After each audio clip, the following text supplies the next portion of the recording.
discuss or vote on this subject? Is the applicant present? Oh, we said, yes, hi. Would you like to come forward and state your intent, please?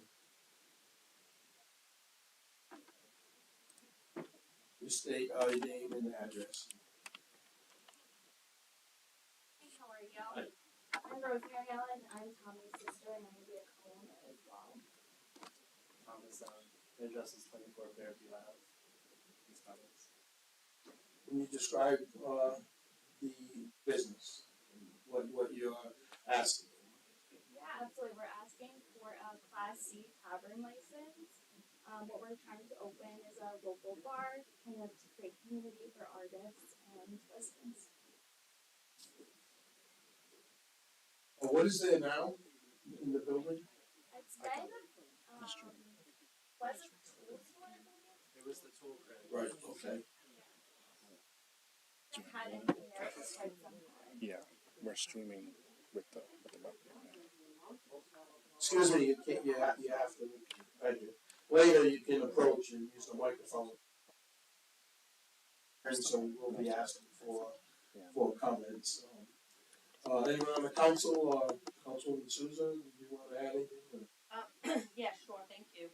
So, I met with the owners at the property, today with the city and went over what their, plans are, concerns that the neighbors may or may not have, anticipating those parts of a common, denominator throughout the city, especially when we're trying to bring in new businesses, which is really the livelihood of our community. We want places for people to go and enjoy and not just live.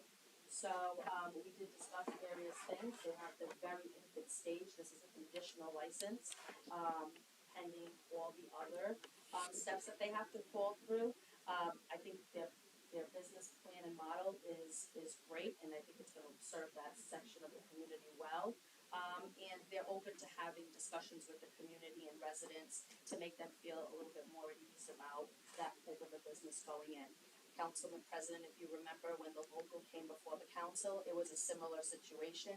People were skeptical about business coming into a neighborhood that was densely populated with multifamily and housing. There was really no parking at that facility. This facility, it will provide some off-street parking.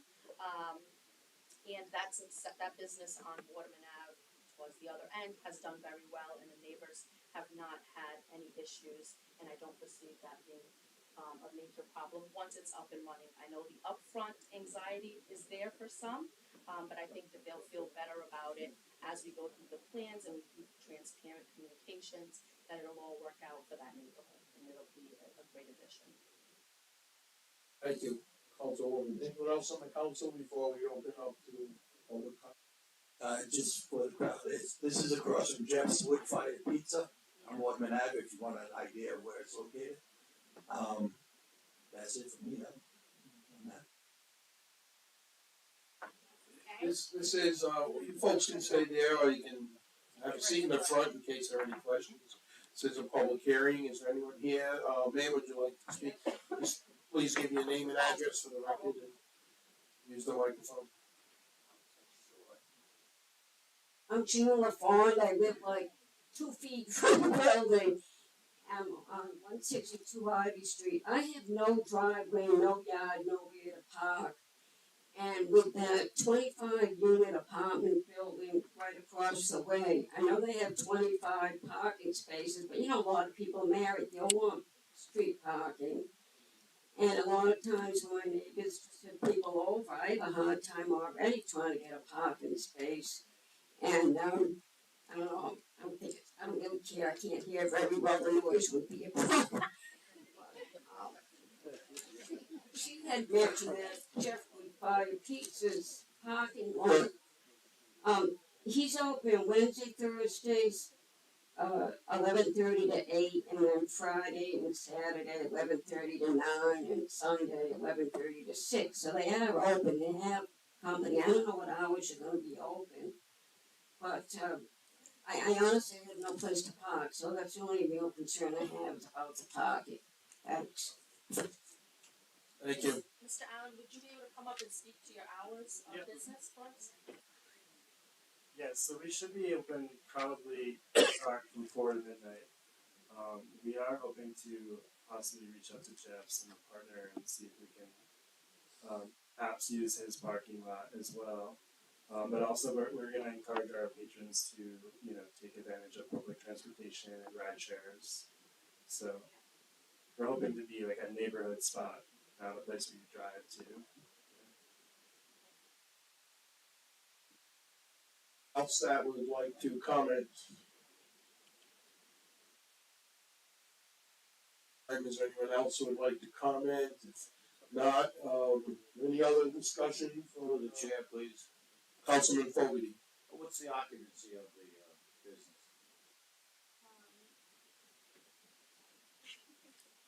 I think it's gonna depend once we have the final plans and zoning from our architect. But it will definitely be 100 or under. Thank you. Yeah. Thank you.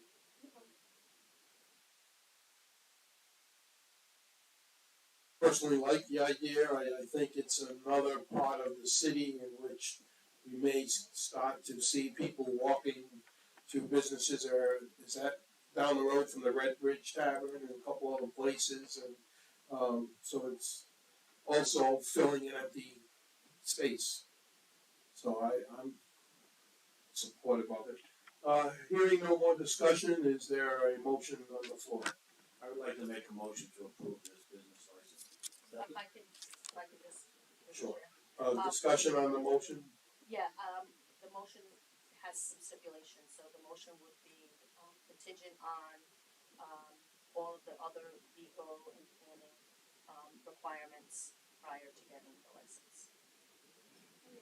And just, because we're new here, if there's a license before us, like now, and not everything's in place, everything's contingent until those stipulations are met. They can't open. Right, you're subject to a certificate of occupancy, fire inspection, health department certification. So there are a bunch of things that they need to go through. So this is granted conditional upon them meeting that. The clerk will not issue the license until they get signed off from all the relative departments from the town, city, as well as the state.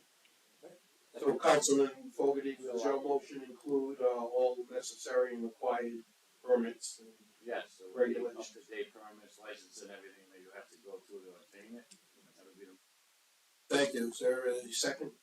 I think. You like the honor? Second. Councilman Lawson and Councilwoman Souza, second. All in favor? Aye. Aye. Are there any opposed? Thank you. You guys have it 4-0. Thank you. Good luck.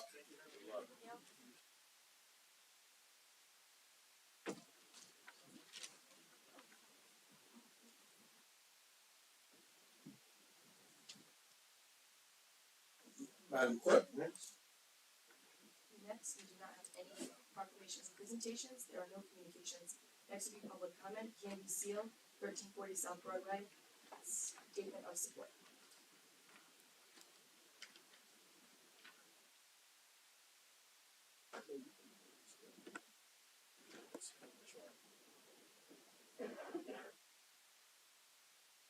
Lucille, welcome. Thank you, Mr. President. Not too loud, too soft, too anything? Too often. Just kidding. That's a bad start, right? I didn't hear it. Thank you, Mr. President. Go. Thank you. I am Candy Seal with Keep Metacomet Green. I'm here to talk about Councilwoman Souza's proposed resolution regarding KMG's recommendations for the Metacomet Subdistrict Design Guidelines. Two things first. Congratulations to you all on being here and on your inauguration. Welcome. And second, to be very clear, although this is a remote possibility, KMG's goal remains purchase of the Met by the city, retaining 9 or 18 holes, and building a community recreation center on the footprint of the demolished clubhouse. In the meantime, though, KMG is following the process to gain the best possible outcome for the Met and the Parkway if development does in fact take place. I hope you've all read the guidelines. I don't need to go through them one by one. Should have in front of you, I believe, a copy of a photo gallery from the December 9th site tour conducted by the Design Review Committee of the Waterfront Commission. I had never been on the property before myself before, except for my 50th high school reunion. I don't know if you have, but these pictures show the natural existing beauty of Metacomet. Just a couple of points on the guidelines. The language regarding traffic on the parkway, that development shouldn't exceed its current capacity, virtually mirrors the guideline language in the Kettle Point and Veterans Memorial Parkway subdistricts. This traffic issue was also addressed by the prior council when the Waterfront Commission submitted its amendment to the 2003 Waterfront District Plan to include the Metacomet subdistrict for the council's approval. At that time, the council added protective language to the plan that mirrored language for the two other subdistricts. It was argued then that this language was redundant and unnecessary, but we feel that if the language was necessary for the two other parkway subdistricts, both in the 2003 plan and in the subdistrict design guidelines, then it is certainly necessary for Metacomet as well. Traffic isn't actually addressed at all in the Waterfront Commission's draft guidelines, except to say that the iconic parkway is protected by the Scenic Highway Board.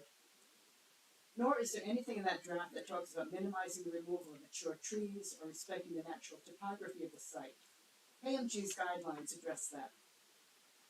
In regard to development on the site, the Commission's draft calls for a 70-foot buffer from the parkway right-of-way to the first constructed building, which could be 3 stories or more. It's hard to envision 70 feet off the parkway, even when you're right there. But picture 2 school buses end to end, or a distance not quite reaching from the batter's box at Fenway to first base. That's not very far away at all, especially when you think about what might be built on the actual waterfront side of the parkway. KMG's recommendation is 150 feet, a perfect width for a walking trail or other public access. During the election campaign, KMG requested position statements regarding the preservation of open space in East Providence. Most of you responded, and we thank you. Council Vice President Rio, you answered that you would make the environment a priority once elected to this council. Ms. Souza, you said that your position on the matter of Metacomet has always been clear. It has been, and the community is grateful. Mr. Fogarty, you said, and I quote, "The beautiful open space is supposed to be influenced by the historical, social, natural, and economic drivers in the districts and neighborhoods." Mr. Lawson, although we didn't hear from you directly, one of the 4 pillars of your campaign was quality of life. Our guidelines address that. And Council President Rodericks, I know as a fellow townie that you have a special appreciation for the history and culture of the city of East Providence and for its residents. KMG's recommendations address many concerns expressed by the community. If development is to happen, we ask that you support these guidelines to help give the developer a pathway to a development compatible with its surroundings. You all know without saying it that this is the right thing to do for our city. And we all know that once it's gone forever. And we're counting on you. I will add that the Waterfront Commission is meeting on Thursday to discuss the design guidelines. And if you were to support our guidelines in principle, we'd love to have them there at the Waterfront Commission by Thursday. Thank you very much for your time, and have a good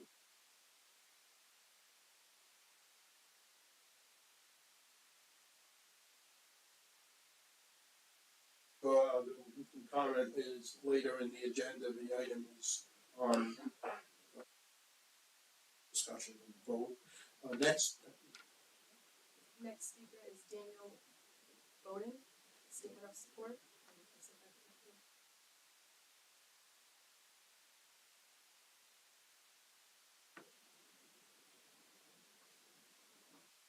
Thank you, and congratulations as well. And I have a new councilman, who's Councilman Fogarty. Nice to meet you. Good to see you. I'm Dan Bowden. I live at Kettle Point. I'm therefore a resident of the Waterfront District, an investor in the Waterfront District, and I'm also a retired city planner. I'm here to speak in support of the resolution as proposed by Councilwoman Souza for the design guidelines for Metacomet. 2 reasons. We try to focus a lot, and I hope provide the guidelines on protecting the Veterans Parkway, on dealing with traffic, and on taking this wonderful piece of land and working with it, trying to save as many trees and different vegetation and working with the topography that's there. It can be a wonderful development. So I won't get into more details, but if you look at the design guidelines for Kettle Point where I live and for the Veterans Memorial District, which is across the street, two former tank farms, basically just nothing. And they have more extensive design guidelines than what is being proposed by the Waterfront Commission at this time. I know they're going to come out with more guidelines, and I'm anticipating that there's a little more robust design guidelines there that can help develop this very special piece of land that we have here. Thank you.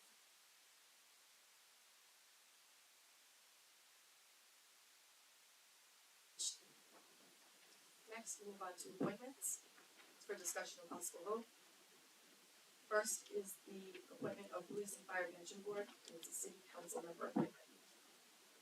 Thank you. There are several boards and certain appointments. Some come from council members, some from the community. I don't know that we're getting to all of them tonight. I'm sure that we're not, but I did try to organize a few. The first one, I would like to appoint Councilman Fogarty to the Police and Fire Pension Board.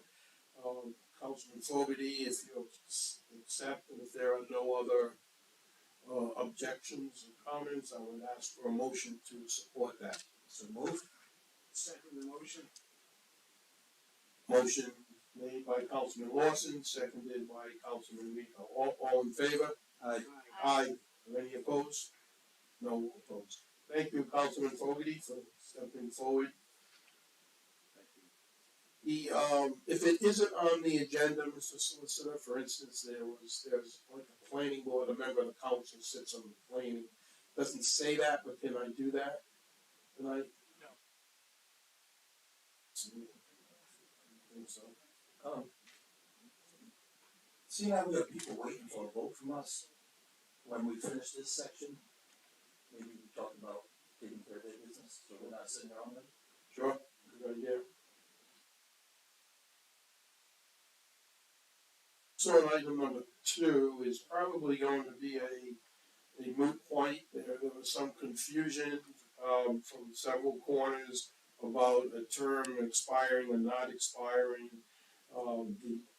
There is no opening at this point, so if there's no objection, we'll just bypass that for now. Okay, thank you. Next is the Waterfront Commission. I would defer to Councilman Lawson.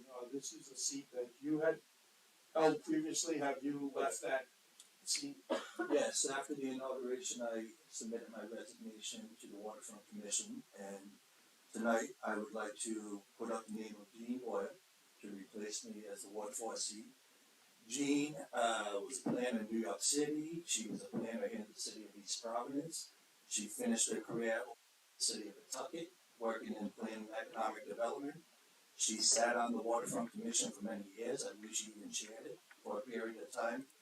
And I had a good conversation with her. She had a vision that our waterfront needs to be open to the residents. It can't be just a playground for those who can do it. It needs to be open. So I proudly put her name up and ask that we put her on.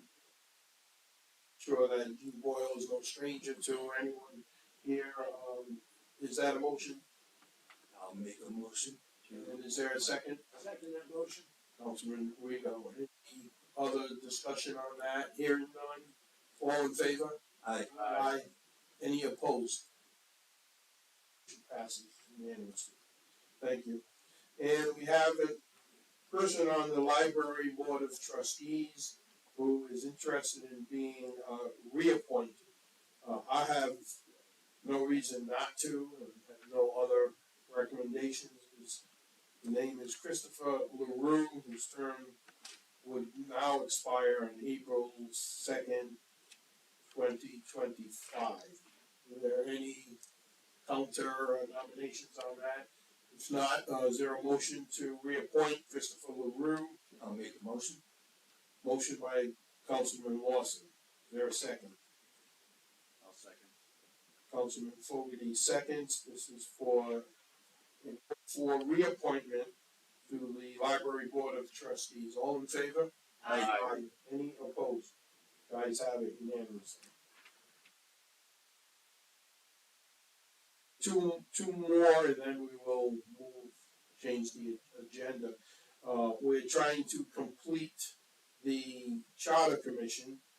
As, people I'm sure are aware, there were members from the community elected and, people that get appointed. Some from the mayor's office, some from the city council. Tonight we are recommending, two council appointments. I would defer to Councilman Fogarty at this point. Do you want to, make a request? Yes, I'm looking for a motion to accept the Zilda Fernandez, on the Charter Commission. I'll second that. Motion by Councilman Fogarty, seconded by Councilman Lawson to appoint, Mrs. Zilda Fernandez to the Charter Commission. All in favor? Aye. Any opposed? No. Passed. The last one, for tonight is a name that I would like to put forward, to also serve on the Charter Commission. He's currently not on any boards or commissions and been very active in the community for a few decades. Would, ask someone to make a motion because the chair not make a motion, but I would entertain a motion to appoint Mr. Joseph Tavares from Apulia Street. And also, I'm sorry, I make a motion to approve the appointment for Joseph Tavares. I second that motion. motion by Councilwoman Souza, seconded by Councilman Rito. All in favor? Aye. Any opposed? No opposed. Thank you. This time, if there's no objection, I will move forward on the agenda, Councilwoman Souza's, recommendation, let's see, what number is it? Page 7.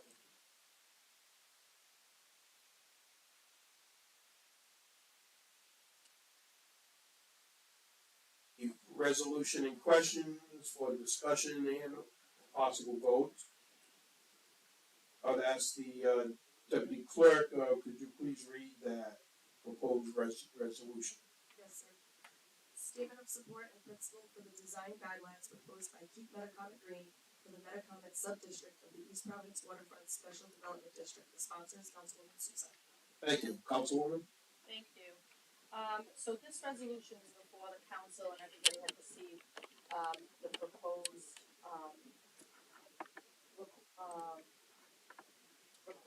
recommendations, for, guidelines to support that sub-district in the waterfront.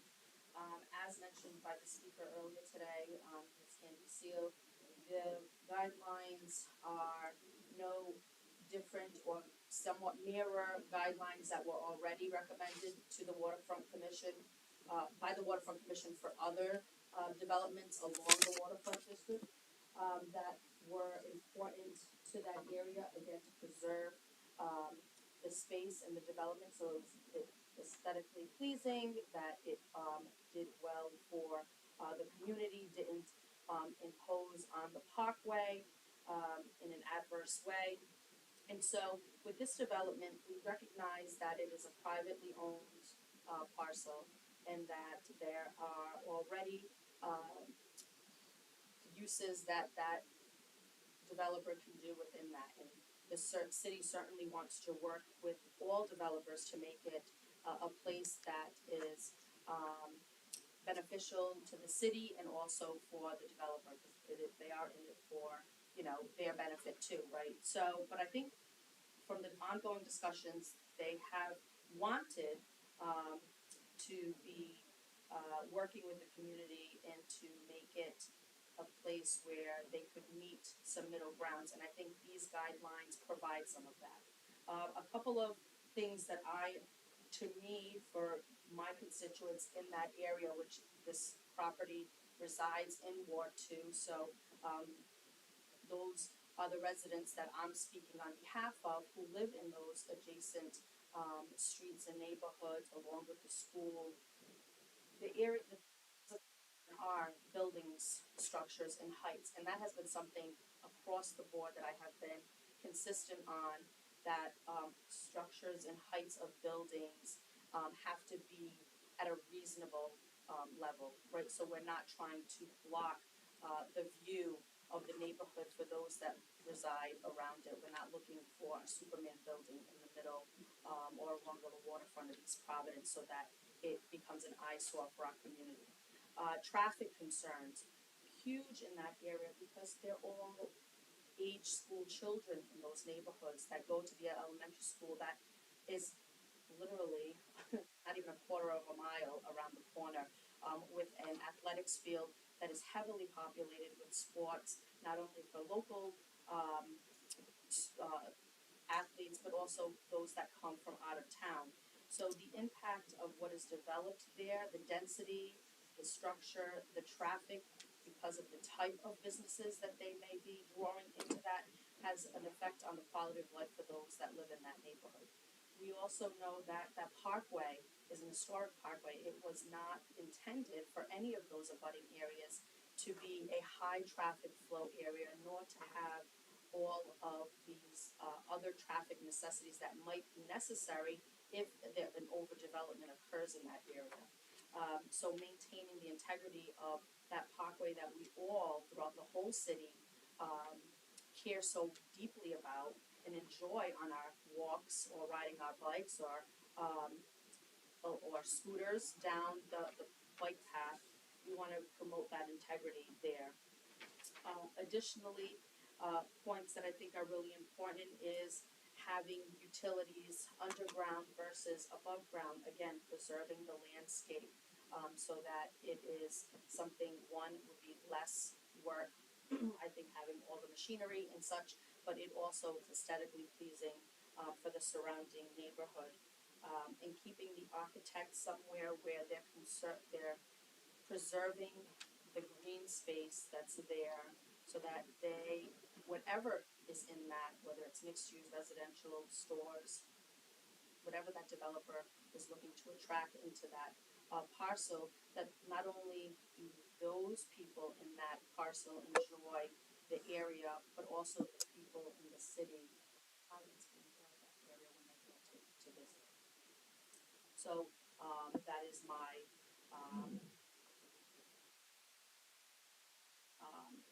take on this. I think setbacks are really important. That was something that we discussed before. Again, and that's something just in basic development that is important, especially again something of this magnitude. I think that would be really important to maintain. And I just hope that, I know that the Waterfront Commission has much more work to do with this development and this subdivision. I just hope that they take things into consideration as to what our current comprehensive plan is. I know that we are currently working on a new one, but we know that that's a long and tedious process, though the city has been developing right along, and I feel that there's a mix in what the vision for the city is, and it's not really been laid out because we're in the middle of this new comprehensive plan for the city. But as it stands now, it is to preserve what we have so that we don't become overpopulated, heavily, and not as aesthetically pleasing of a community as we currently are. Thank you, Councilman. Well articulated, Councilwoman, well articulated. Comments from the dais? Councilman Rigo. I have a question. Situation with buildings there.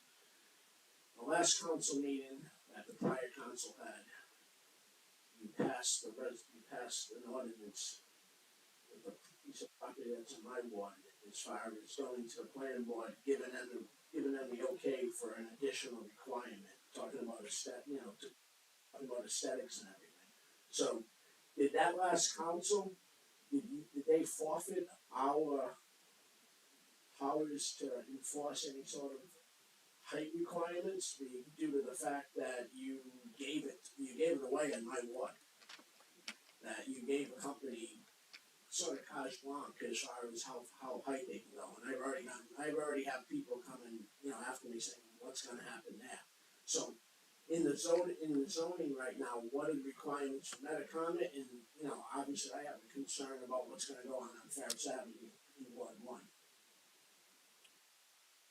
Let me answer that, Councilman. Please, Yes, yeah, yeah, I please. don't know specific. So the height restriction was lifted in the industrial zone.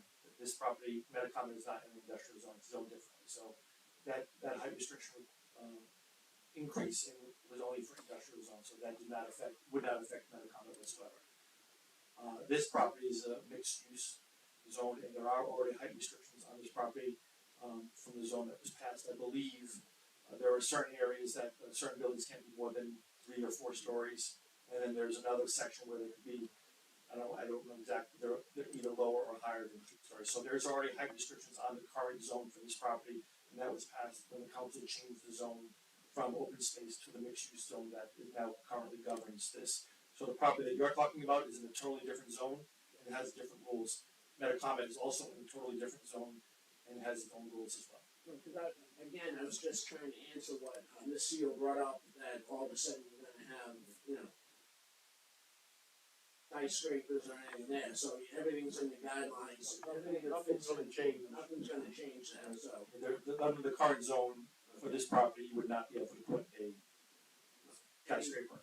Alright, So I just will say to the new coming council members, so with the zoning, before the council, will be coming before the council again, is gonna be additional zone changes. Now, those things, I change, they are what they are, and then the council could then modify them as we see based on what a person is developing. I'm, to Mr. Rigo, a place in a development. Every development has a place and a structure for where it belongs.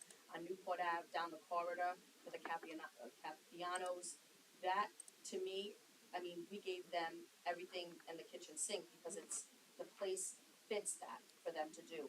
Now, when you come down into a neighborhood, and that is of my opinion and how I have spoken publicly, there should be requirements that they fit the landscape and topography of the neighborhood around them. But then when there are changes that happen in zoning, people may not realize on a vote that that parcel is zoned in a certain way that then allows for those accommodations. So what will be coming before the council is going to be a plan for rezoning that is multiple pages, multiple uses, multiple locations, which will give additional locations, higher or less restrictions on their parcel, which help certain locations within the city, but then may not be advantageous for others that are under the same zoning, like the industrial, but abut neighborhoods. So it's good to know what zoning certain things are, because we do have a lot of mix and overlap with residential, commercial, and industrial throughout the city. So what, again, may be good in one area is not good in another area. So to be mindful of those things is really the watch of the council. And I will say they can be changed by the council as we see fit.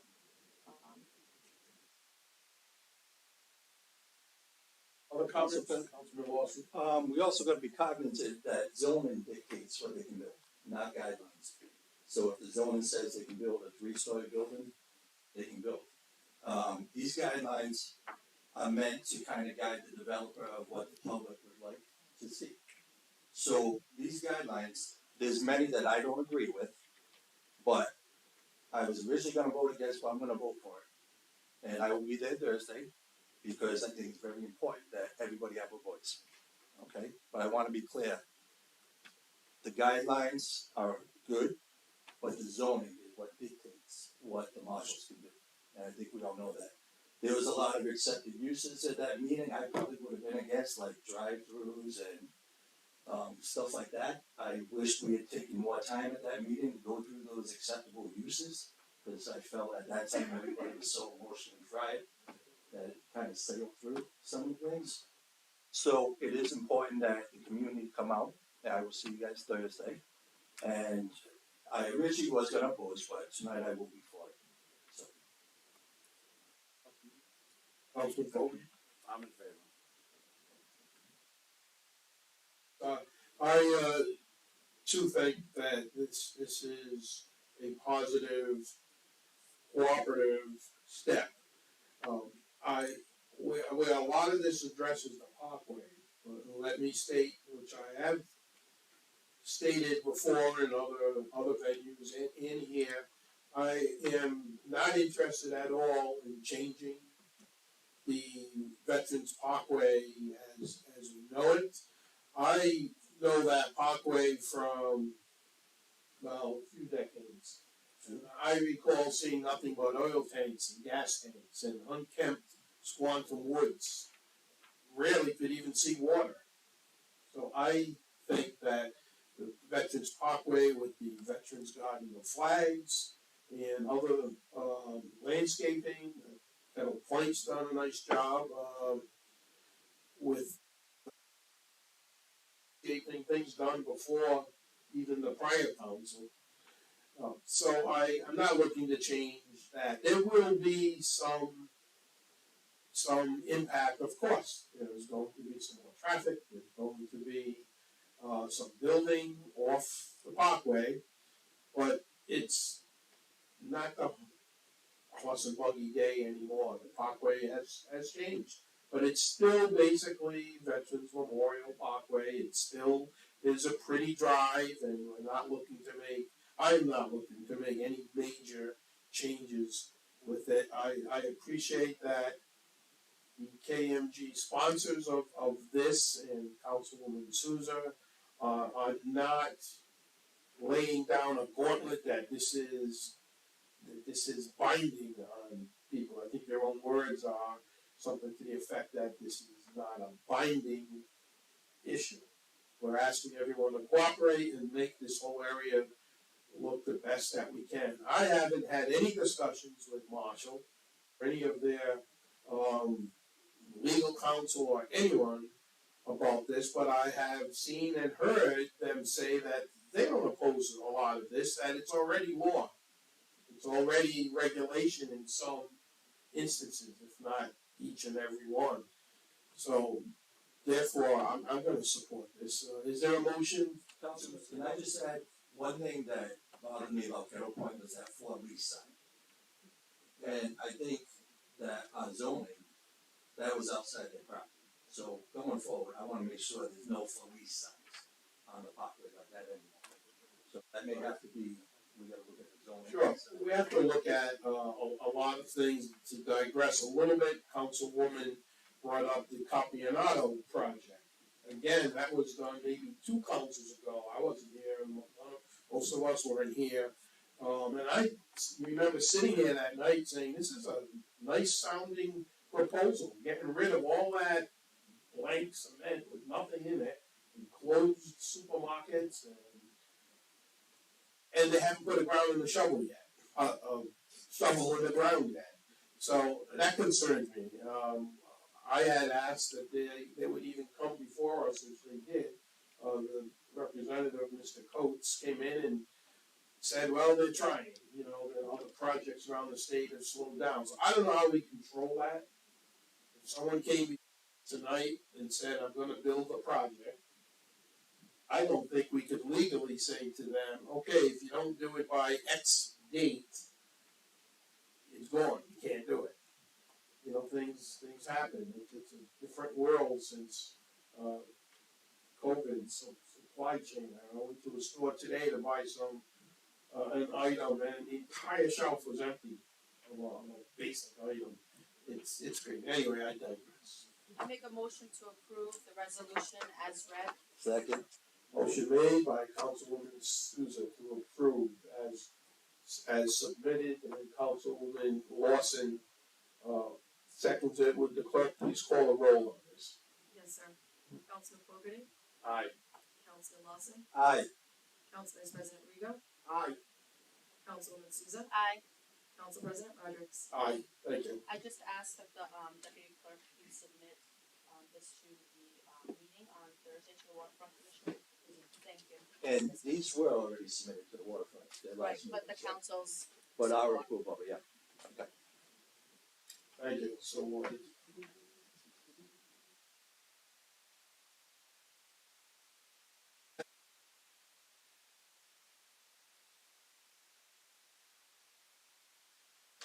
okay, next, clerk, I think we're back to page 5.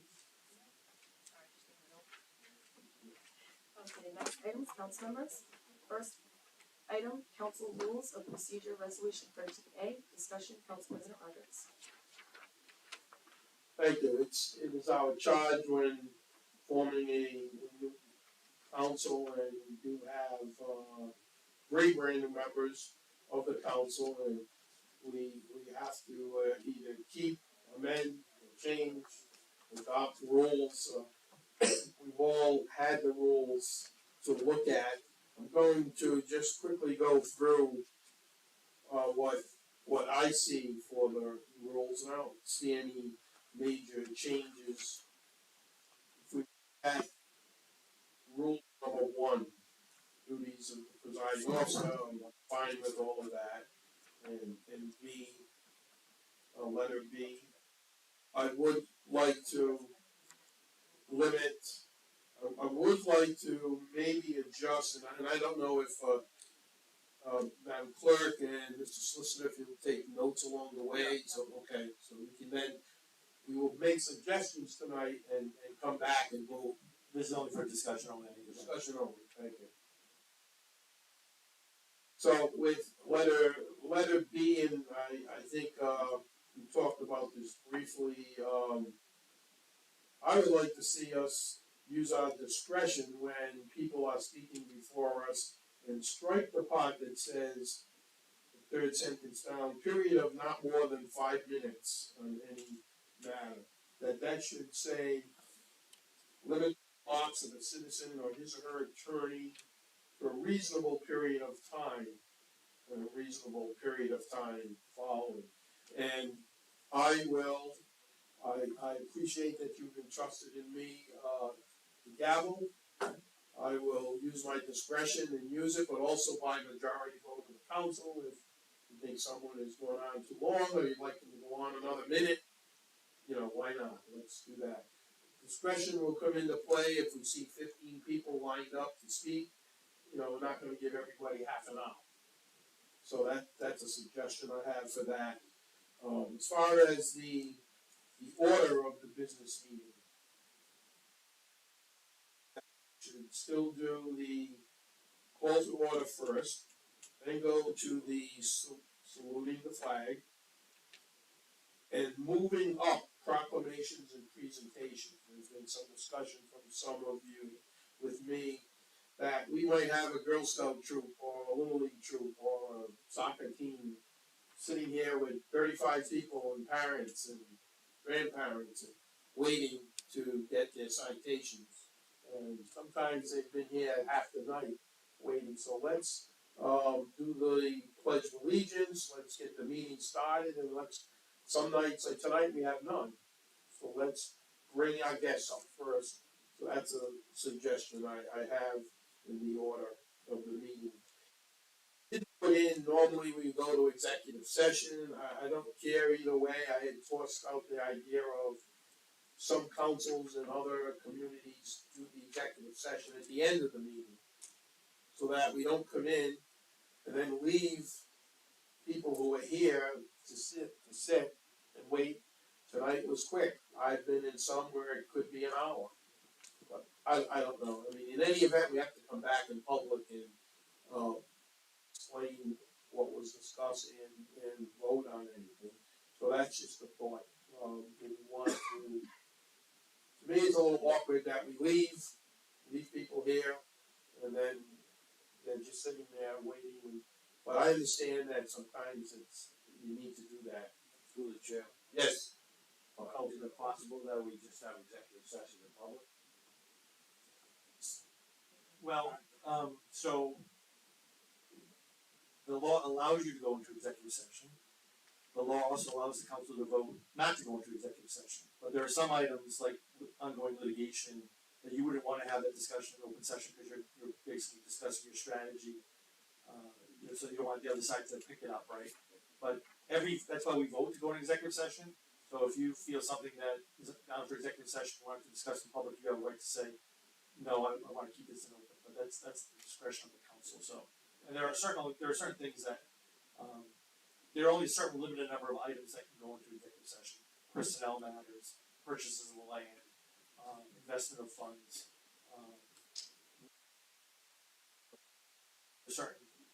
there's not everything that can go into executive session, only a certain limited number of things. But the council certainly has the right to not go into executive session if you do not want to, majority.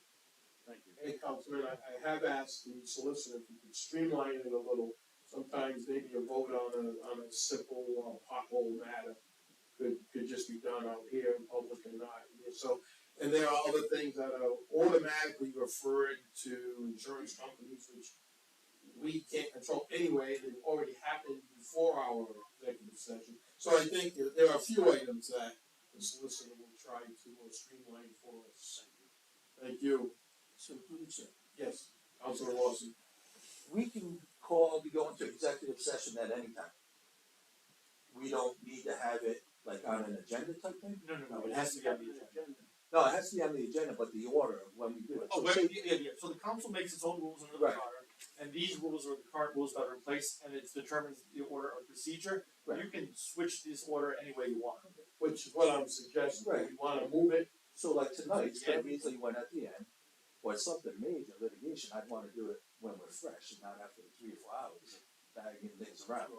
So, but if we have the option, if it's a heavy item, to do it first, and if it's light, do it at the end. So why don't we, my suggestion would be leave it as it is and we can always amend. If lawyers know, You can always move it. Move it.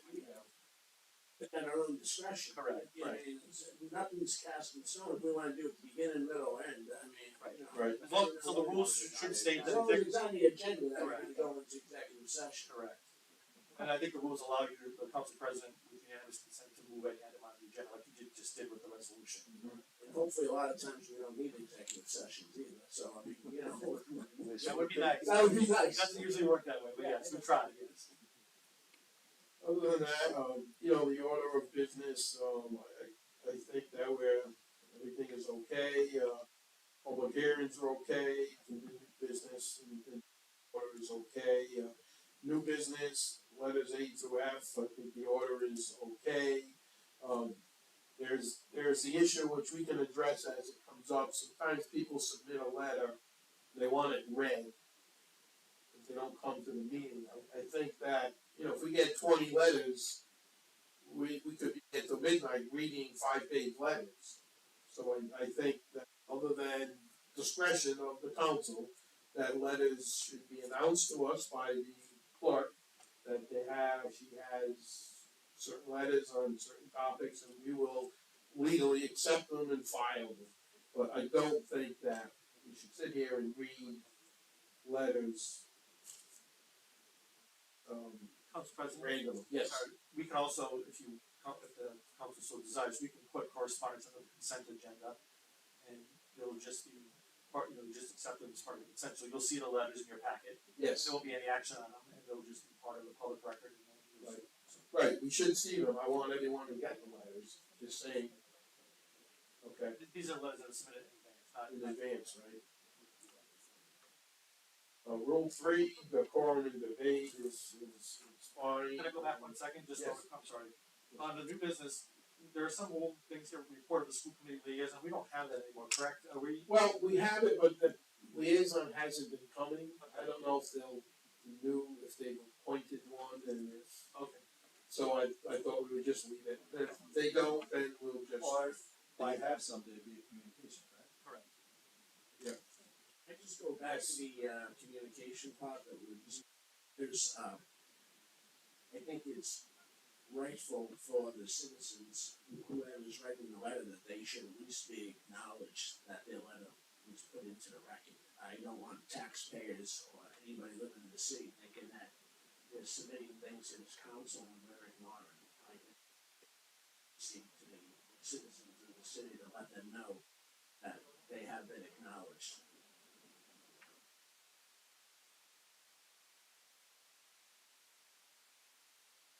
times We'll this. put it on the consent agenda, the problem is we'll have to have a deadline, so in other words, all letters to the council must be received by a certain date for them to make the agenda, if they come in after that date, they'll be on the next agenda. Well, exactly, but I think I just wanna be open and transparent and that, you know, that it happens that way. Yeah. Well, I don't know about so if there's a topic that happened that is on the agenda, and then a letter comes in the day of the council meeting or a couple of days before, after the council docket has been posted, that shouldn't be moved to the next council meeting, because then it's a mute letter. It should be a letter for this council meeting, and I will say that whether they, and I understand what the deputy clerk's saying, but the previous council, to my knowledge, and any council that I've sat on, there hasn't been an abundance of letters that they could have been seen, read, or summarized, into, Vice President Council, Rigo. They went through the channels to do it, they took the time to make their voice known. It should be, presented to the council, and the council should definitely get it, and if the council wants to read it, then they can read it, if they don't, then they don't. Yeah, I think we should leave it as. For their discretion, but if it's last minute, as you say, people can come and speak, all they have to do is sign up, so there's plenty of opportunity. Well, I'll push back a little bit on that, Council President, because, these meetings aren't conducive to everybody. Somebody can drop it off on the way after work, but then have family commitments or obligations or a second job they have to go through, and they can't sit. People have stage fright and have anxiety about speaking in front of the council or in public forums. So I think if somebody submits a letter, it should be, whether it was an hour before or 5 minutes before, it should be presented to the council. Okay, I'm fine with that, and when you say presented, you say read public? Well, if a council member wants to read it, they can, but it should be acknowledged at the council meeting. sure. The council member should have it, and I would say even summarized, if a council member so chooses from there. I do always forward, I know Council President, you know, new members, if I receive a communication or email, I do forward it to all council members, and I usually print it out for you, and then I give the options to Council President if you let me to read or not read that email. Right, don't want anyone to get me wrong, we've always seen all the letters, we've received them, physically. I think one night might have been a meta-comment discussion where there were dozens, and you just said to us, we said how many, you know, I have 28 letters in opposition, 2 in favor, whatever, documented that, and they're part of the record. Yes, I always keep them in the file Okay. for that. So we'll go along that way. The thing, consent docket is okay, the tested rule 5, I would support on council expenditures. I think that if city departments and department heads and everyone has to be, public and transparent, to use your word, Councilman Rigo, about budgets and expenditures, that so should the city council. So it's not banning an expenditure, it's just saying that if a council member wants to expend some funds for a reason, you've got to close a reason and we vote on it in public. It doesn't say you can't do it, just says, otherwise how would we know? So that's an addition. So I have a Rule 5. Yes, Councilwoman Susan. Thank you. I'm all for transparency. I think the council budget is the only budget that is, grossly underused. We don't really ever use the budget. I think there was one instance that we hired an attorney, voted by the council, and that was the major expense of that council, other than stipends.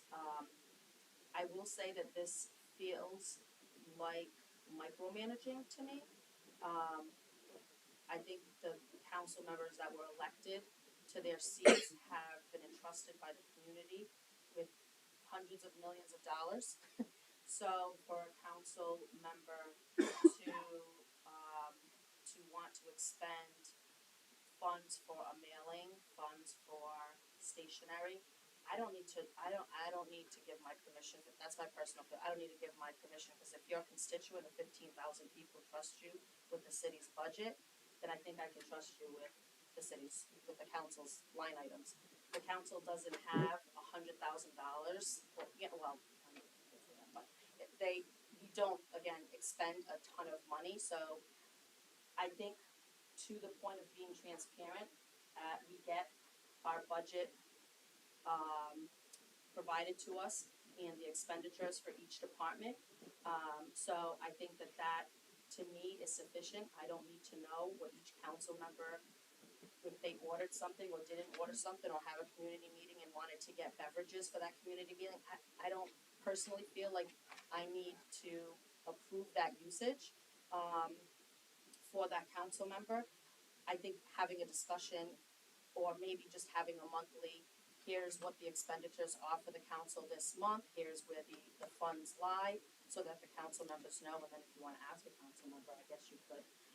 Other than that, if the council felt like they needed to approve funds spent by fellow council members, then I would say that it would be done in a similar fashion that any other department does. There's a line, there's a threshold to which you then have to get your supervisor's permission to expend the funds. So if you put in an order for stationery and it was under your PO, or, a certain amount, then you wouldn't have to ask for approval to make that order, for WB Mason or whatever it is. If it exceeds a dollar amount, then sure, you come and ask for approval. I'm pretty sure that's how it works, in City Hall. The department heads and staff have the discretion of ordering within their department, depending on if it's over a certain amount, then it has to go up to administration for approval, or finance director. And I would say the same if that's, if that's something that somebody felt like we had to do, then I'd be good with that too, that part. But anything under a certain threshold, I think would be, in my opinion, micromanaging and saying that we don't trust each other with a budget that we don't ever chronically, historically spend money on. Well, I don't agree that it's micromanaging. I agree with some of what you said, but we get that already. We don't have to even ask for that. We are provided with business cards with our emails, phone numbers. We were given letterheads, envelopes. I don't use a lot of them, and a lot of things are emailed today, and I do print some paper. But I mean, if we're talking legal services or things other than stationery, I think that has to be a council decision. Yes, Councilman The Watson. reason this is here is because the lawyer was hired by the last council. There was no RFP for legal services. There was no discussion with the council on whether it's a valid. Ann is absolutely correct. Nobody should question why you got stamps and stuff like that. But something like hiring a lawyer should have an RFP, if I'm not mistaken, because it's government expense. You can't just say, I like this guy, I'm gonna go hire him, correct? Well, I don't know Isn't there a process? about that. The council as a body does not have to do an RFP for a lawyer. So you could certainly set a policy if you want to do that, but no, lawyers are not subject to bidding requirements of the state. Alright, so let's carry that out. And just to be clear, that lawyer was hired because there was a conflict in the solicitor's office. I get that. So but that was the purpose of having that budget line. Right, but I heard a lot of people upset because that lawyer was a financial donor to a council member and was getting legal work. So that's the reason why this is here. Plus, I So checked. if we could reword this. There wasn't a conflict was never really verified within. Again, But if we had that's a discussed matter it, of it might opinion. have come out. Well, that's a matter of an opinion. Yeah. So we have two solicitors, and I believe on an occasion, if not more than one, but I know of at least one, that their opinions have not been the same. You can get 3 lawyers in a room and they all give you a different opinion. So the same is gonna be for council members.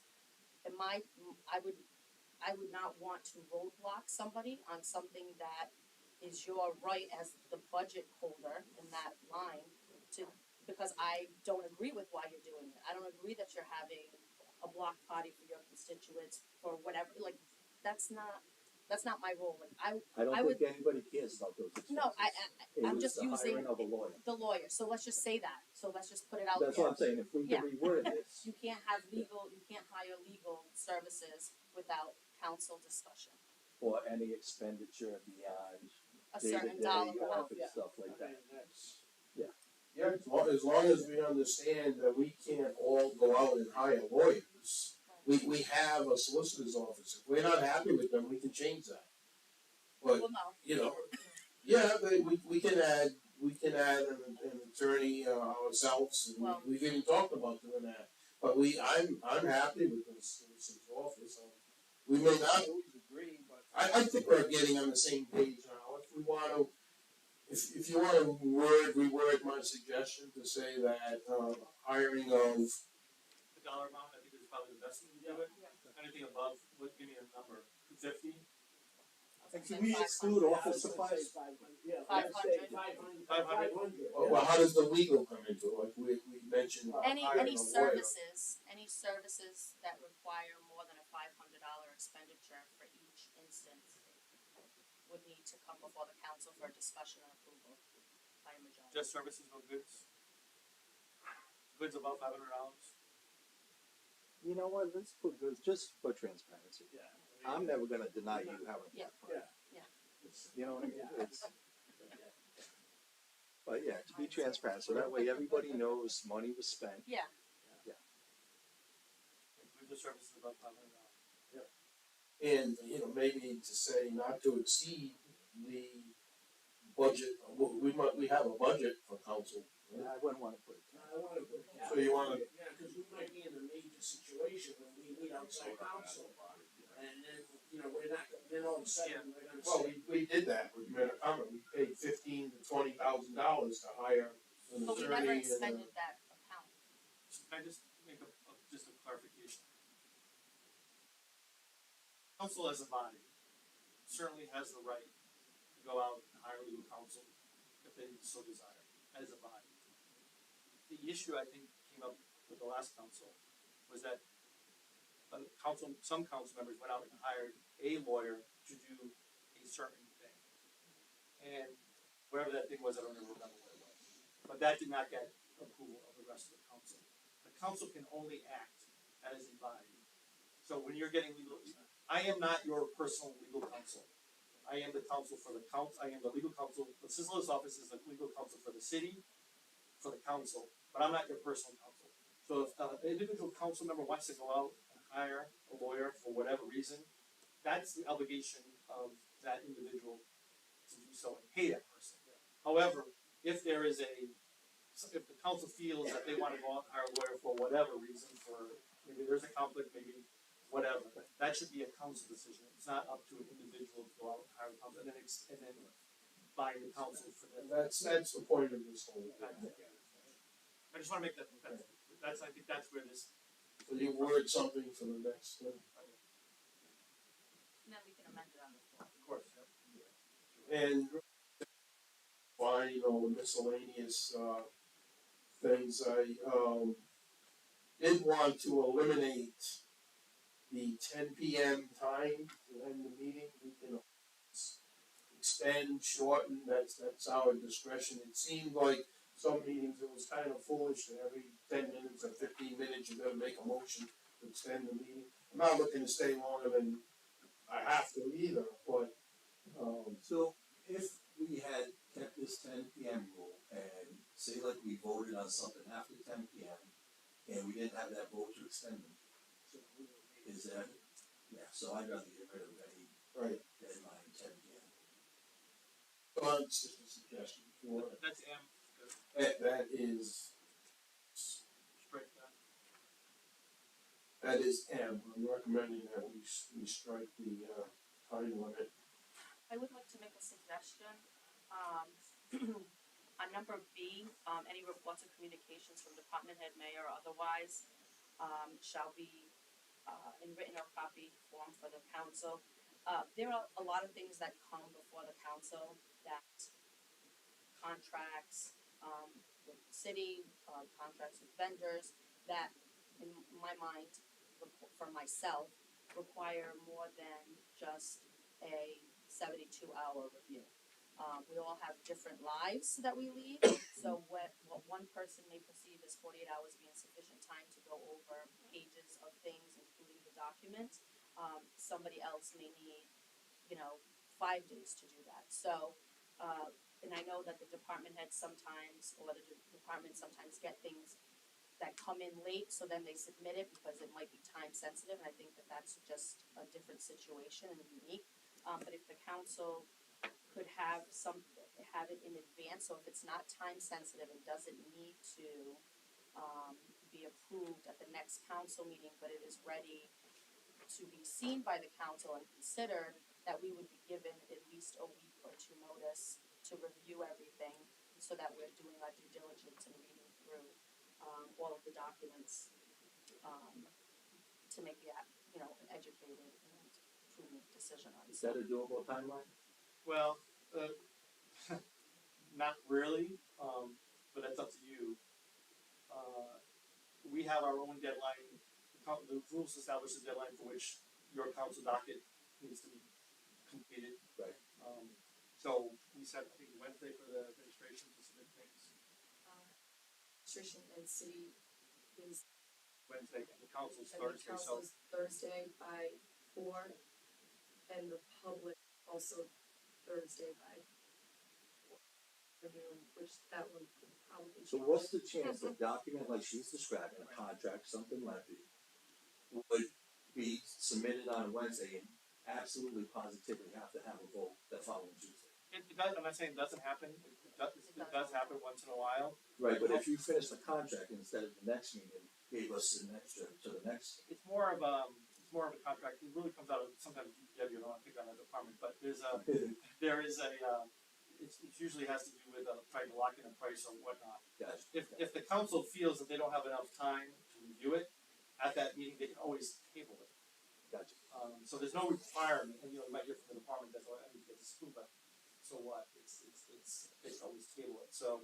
It's hard Remember for that, us, you said, so what? it's hard for us to know in advance what I think it's hard for every department, even my department, to know a week in advance what's gonna be on the top stock to get it to you that early.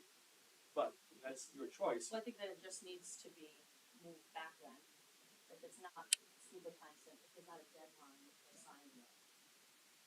Yeah, that's up to you, I mean, but you can do that by cabling it, you don't, just because it's before you, you don't have to vote on it. Look, I need more information to review this, And just because you submitted on Wednesday doesn't mean that's when it was finished. You may have finished it a couple days earlier. Correct. So maybe you just ask a friendly, can you email us? Yeah, how much can you facilitate earlier, so that, Depends, I mean, It depends on when I receive it. if people have things ready, I understand things we're just saying become. Some department has it already, and we know it's gonna be on the meeting, if we can get it. Some stuff earlier, the better off we are and everything, so that. so, Or maybe it's not ready for the docket itself, but at least we know that the trajectory is that way, so maybe within the month it's coming, so that we have. But my train of thought is, the work is being done for days, weeks, or even months in the departments, right, or in your office. But then it comes to the council with this short window to review and then make a decision. And I've never been up on a diocese where a council's saying, you know what, I'm gonna table it. Maybe less than a handful in the 3 terms I've been here. Most of them are like, you know what, okay, we agree and we'll just do I it think next week. if something is controversial, yeah, we've done, Right. we put it off. But we mentioned picking on DPW, if we're in the middle of the winter and it's storming and he has a plow that breaks down, and maybe I'm not talking about this kind of thing, but if he goes out and he has money in the budget and the last minute, that Wednesday deadline, he said, I'm gonna buy a plow. We all know the calls we're gonna get when the streets are not. So is there something more specific you can, Bigger things, so when Like we're what would doing things with. like legal contracts, Right, police exactly. contracts? Yeah. Legal contracts that we have. So maybe we could, Expenditures that we put out for these contracts or the agreements that we enter into with developers or, like green, different things of that nature that I think we really need to look at. We're gonna have stuff hopefully coming before this council that have to do with our sewer and water system, and those are things that we're gonna have to take time and look through. There'll be, those are rate changes and there'll be a whole public hearing that's required, so you'll know all those rate changes in advance, so that's not. What I'm concerned about is, I don't want you to assume that the legal department always knows what the department heads are doing, right? So they may be, so DPW may be, working on a contract for streetlights or whatever, and then they finalize that contract or a purchase order. It gets to us, and I work with the clerk to build it, but I'm not reviewing that contract as it goes along too. It comes to me, and then they say, this is ready for prime time, can we get this on the council docket? Sometimes I say, no, it's not ready, because I have problems with the contract, sometimes I say, yes, put it on. So it's not like, I don't want you to assume that there are many departments that are working on lots of stuff. It's not all going through the legal department. It comes to the legal department to get on the council docket, but I'm not aware in advance what I don't know what the finance is negotiating right now. I have no idea until it gets to me. So it's hard for me to say what I can get you in advance and not. Certainly something I'm working on I could, but So why don't we leave the status quo and use our common sense discretion? If we don't have enough information that night, we don't vote on it. We'll just deal with it.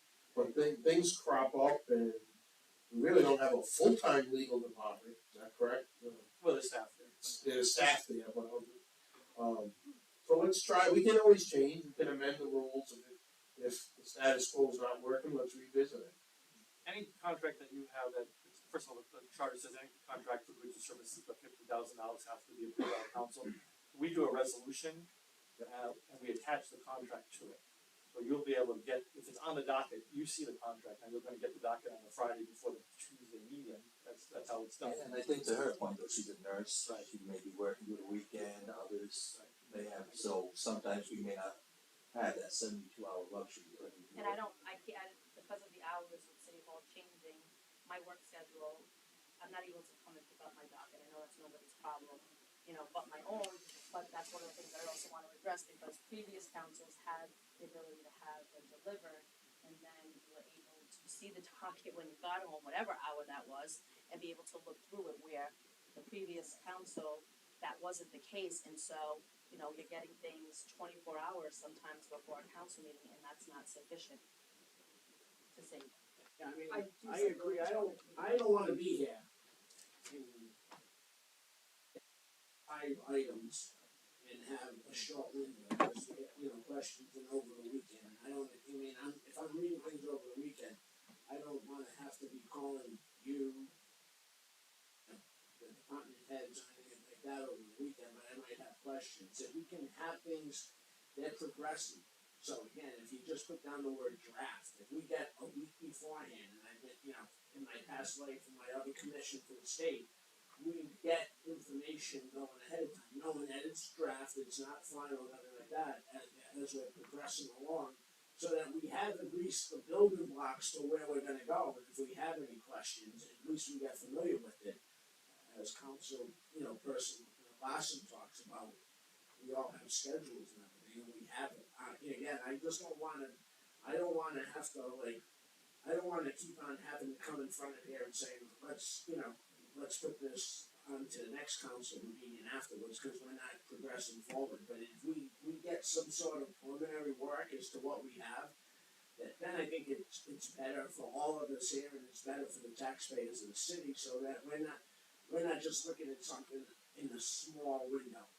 I'm one that ask a lot of questions, as you've already figured out, and I will continue to ask questions like that. So the more information I have and the research I can do, I think it's better, better for everybody in the city. I can do the whole docket, Yeah. whatever's posted. I'll never drop anything to you unless it's a communication from a constituent that had come in maybe the day of or over the weekend. But anything that's gonna be discussed will be given to you in electronic form immediately once I post it. I always make sure to send to you right after I post on Secretary of State, so I'll never surprise you with anything on the day of the council meeting. Director Gonzalez, comment? Yes, so the administration's position is that we're open 24/7. You guys, have any other questions, just email me, or you have my text, my phone number, just text me. I don't mind answering the questions. So just get the questions to us. As far as we're in the digital age, so it makes it a lot easier if we just send you the stuff.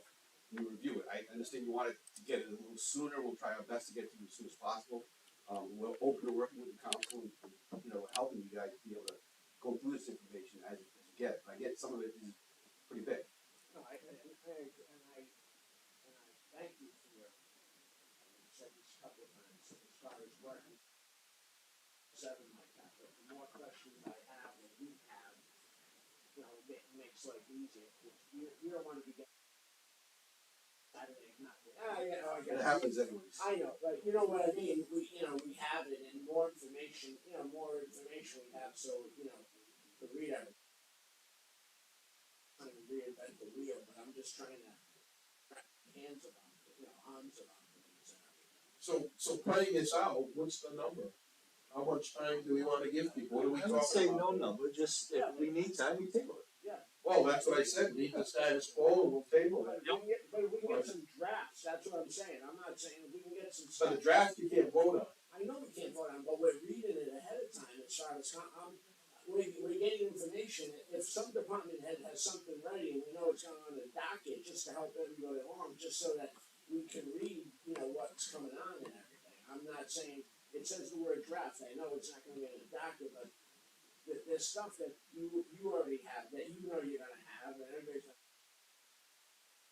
have it and look at it, so, to everybody's point here, everybody's got different work schedules, and working things, and then we can get up to it. So if we send it to you, I mean, most of the time, our communications is due by Wednesday, right? Yes, Wednesday at noon. So pretty much we know it's gonna be on the docket as far as coming from the city. So if we give you that preliminary information and then by Friday, when you file with the state, We try to always post by Thursday because we're here right now at 6 p.m. Sometimes scheduling with the solicitor may not work, but we always try to post by Thursday at night after I wait till 4 o'clock and council sends in. We generally try to have everything prepared and ready to post immediately. So Councilor Gonzalez, are you saying by 12 o'clock noon, all the city's communication for the docket has been sent to So the mayor's communication may be done, Yeah. but not the not the department, rest of the not the departments? departments. Because they have it till 4 o'clock the end of the day. we'll have a good idea as to what we're submitting by then. The mayor's office, but Yeah. not the department. Departments Yeah, don't the department do it, will, we'll have a solicitors good idea. office. We'll look at The only way that you can solve the problem is, we'll gotta work through it, again, these rules can be changed at any time. If you really want like 8 days or 7 days to review everything, you've gotta set the deadline that everything's gonna be submitted a week before the council meeting, so that'll push everything back, and that, I don't know, from an administrative possibility, that's the only way, if you really truly want a week to review everything that's on the docket, then the deadline has to be pushed back a week. As long as NAP's NAP doesn't have a problem with 4 a.m. Saturday morning. So I've got- then it's fine. I've done the 2 a.m. calls, council, not from the council, but from other offices. Well, if we get it at 4 a.m., it won't be a call, right? We'll work through it, we'll figure it out. Okay. Again, and it isn't everything, but The some of the bigger bigger things, things yeah. that require more review. Alright, let's move on. Are there any other rules, suggestions totally different from what we've talked about that we can? I would like to discuss the 3-minute limit on public comment. I would like to do it. I think you well bedazzled, and if somebody made that point and they start to repeat, just give it a tap and ask them, wrap it up. But again, like I said, I don't like the optics of a stopwatch, like somebody speaking to their local government. I agree, I even mentioned that earlier tonight, that, I think we can be, professional enough to let someone go on a little bit, and when they say the same topic 6 times in 3 seconds, you stop it, politely, but. So I would like to see us strike the language that says through the discretion of the council, And one other thing I'd like to mention is if there's any appetite for stopping the meetings at 6 as opposed to 6:30. I mean, we get department heads, they work a full day, they're sitting here, it's already what, 8, 10, maybe if we can come in at, if you're scheduled, if 6:30 has to be it, that's fine. I'm just throwing it out there to see if they can appetite. Councilwoman Souza, your professional job might be the most that we have to consider. I think the rest of And that's just a suggestion, if it's not doable. Yeah, no, I make concessions for 6:30. I'll do it, it's one day every 2 weeks. We'll have, Mike, a letter. Is that okay with, Councilman Fogarty, Rigo, and what about your job, Mr. Rigo? You free up? You're the boss, right? Rules can be changed, but let's write it for 6 p.m. And for anyone watching the meeting, if anyone in the public has a problem with that because of your schedule, but as we can see, people don't generally come now, they watch the meetings, and Dan comes and a few others, so unless we hear from a lot of people, let's. So just so we're clear, the rules don't become effective until they're formally adopted. Yes. Until we adopt them, we're gonna be at the meeting at 6:30. 6:30 next meeting. So next meeting will be 6:30, so we make these changes on it, once they're adopted, then we'll move to 6, if that's okay. Okay.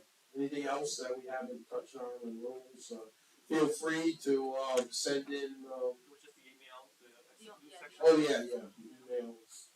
And that's been a discussion. A couple of us have had some issues. I think that the official email's kind of been straightened out for a while, but I know, Councilwoman, you would still prefer to use your Gmail, correct?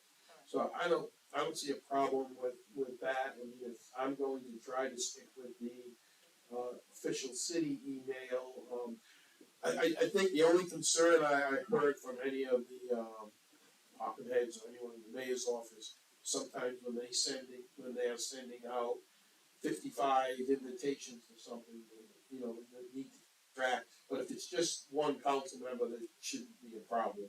And I did see emails today that Mrs. Rossetti is willing to work with you. So it's been an email that I've used for 4 years, so I'm sure at this point I'm in the contact as that Gmail, so there shouldn't be any confusion. It's not trying to be defiant, I just have continuous issues with my emails, and this is just like today, I tried to get into it and I can't, they kept asking me for a new password, and then I can't reset the password, it wants me to talk to Kelly, so I'm gonna go talk to Kelly. And I just don't want those kind of issues when I'm not in the council chambers trying to conduct the city business. It does, in 1 second, then I'll go to you, Councilman Lawson. It does ask for a lot of password resets, and I think there's a security concern. We've all heard about the, what's the word, yes, and with, there was a recent school department that was held hostage for, that a lot of internet crimes going on, and if any of us have an APRA request, it's going to request all your Gmails, not just, stores. And can I suggest? Yes, Councilman Wilson. Use the Gmail, fine, but keep emailing city email just for protection.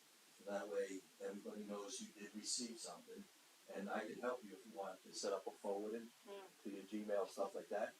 But I know for me personally, I want all city business in a city email. Yeah, it's not a personal email, it's a business email. Yeah, it's not a personal Whatever, email, it's an official. But I think to professional protect email. us and the administration, it should still be sent officially to the 5 email addresses.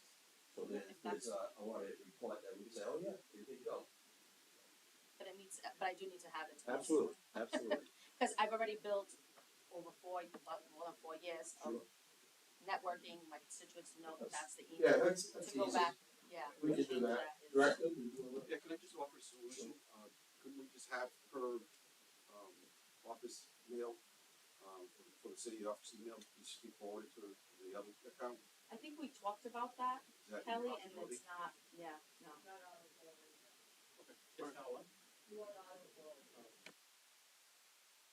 So I feel, it's been an email that's been there for over 6 years, that's been used, so.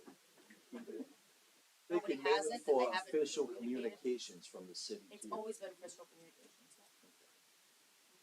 Anything else on that? Any other rules? Feel free to send me, if it's something you're not thinking of tonight, send something to me so I'll know about it and I'll send it to all of us and to the solicitor's office if you want to add a suggestion. Yeah, so I just have a general discussion, so one of the things that I think I would like the council to clarify, is, when ordinances or resolutions are passed, how they actually physically get transmitted from the council president to the mayor's office. We have an informal policy right now that the former council president would sign the ordinance, would go to the clerk would then transmit it to the, mayor for signature, and that begins the clock. So it does, yeah, it's a 7 or 10 day clock for which you can veto it, 10 to 10. So I would like to see the rule reflect that, so it's clear that we're on the same page, because there was an issue before, like, some people say it's from the date of passage, but if the mayor doesn't get it, how can, it could be held by the clerk and that, so. Do we got charter language that determines when the clock starts? No, well, it says upon passage, and so. So that's the charter commission. That's one of the requests I'm gonna make. Usually most charters say upon presentment to the mayor. A passage is basically, could be construed to mean the day it was passed. And if the clerk never transmit it to the mayor, then he or she doesn't know what that is. So I like to clarify that, that's one thing. And then, the rules also don't, spell out how we handle vetoes. To mayor vetoes, ordinance. So I just want to clarify how that comes back to the council, and where that would be. We would need to put that on your rules of procedure as to when a veto, is or you're voting on. Well, it's in the charter, right? It's just not in our rules. It doesn't say how it gets back. In other words, like. You're talking transmission of the veto. So the veto, right, so the veto message is given, the rules should say, it should go to the entire council, and it should either be put on the next council meeting or whatever, the rules don't really say that, so we just, yeah. Luckily, there hasn't been many vetoes, but there have been a few. Does the charter need any language to say how it gets transmitted back, or is that just the council rules? I think, I'm not, definitely the presentment of the ordinance needs to be, I haven't really looked at the veto, how it gets transmitted back, but that's something that the charter should clarify. But until that's clarified, I'd like to clarify it in the rules. Sure. So, and I'll propose some language.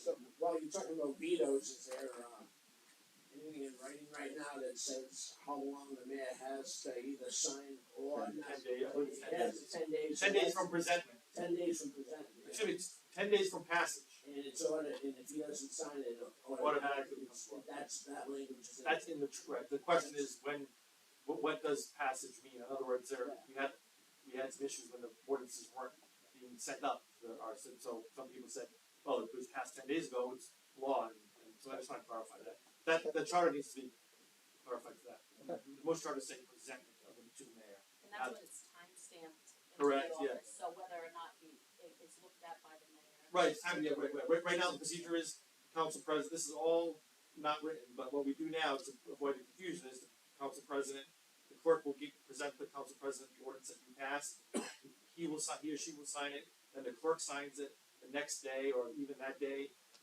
we stamp that night, and then the clerk will transmit on a transmittal sheet that this was passed on such and such a day, and she brings it to the mayor's office, the mayor's office then stamps it, they received it on that day, a copy of that receipt is sent back to the clerk so that she knows when the 10 day reception works, so there's no confusion as to when the 10 day, and we keep track of it, so.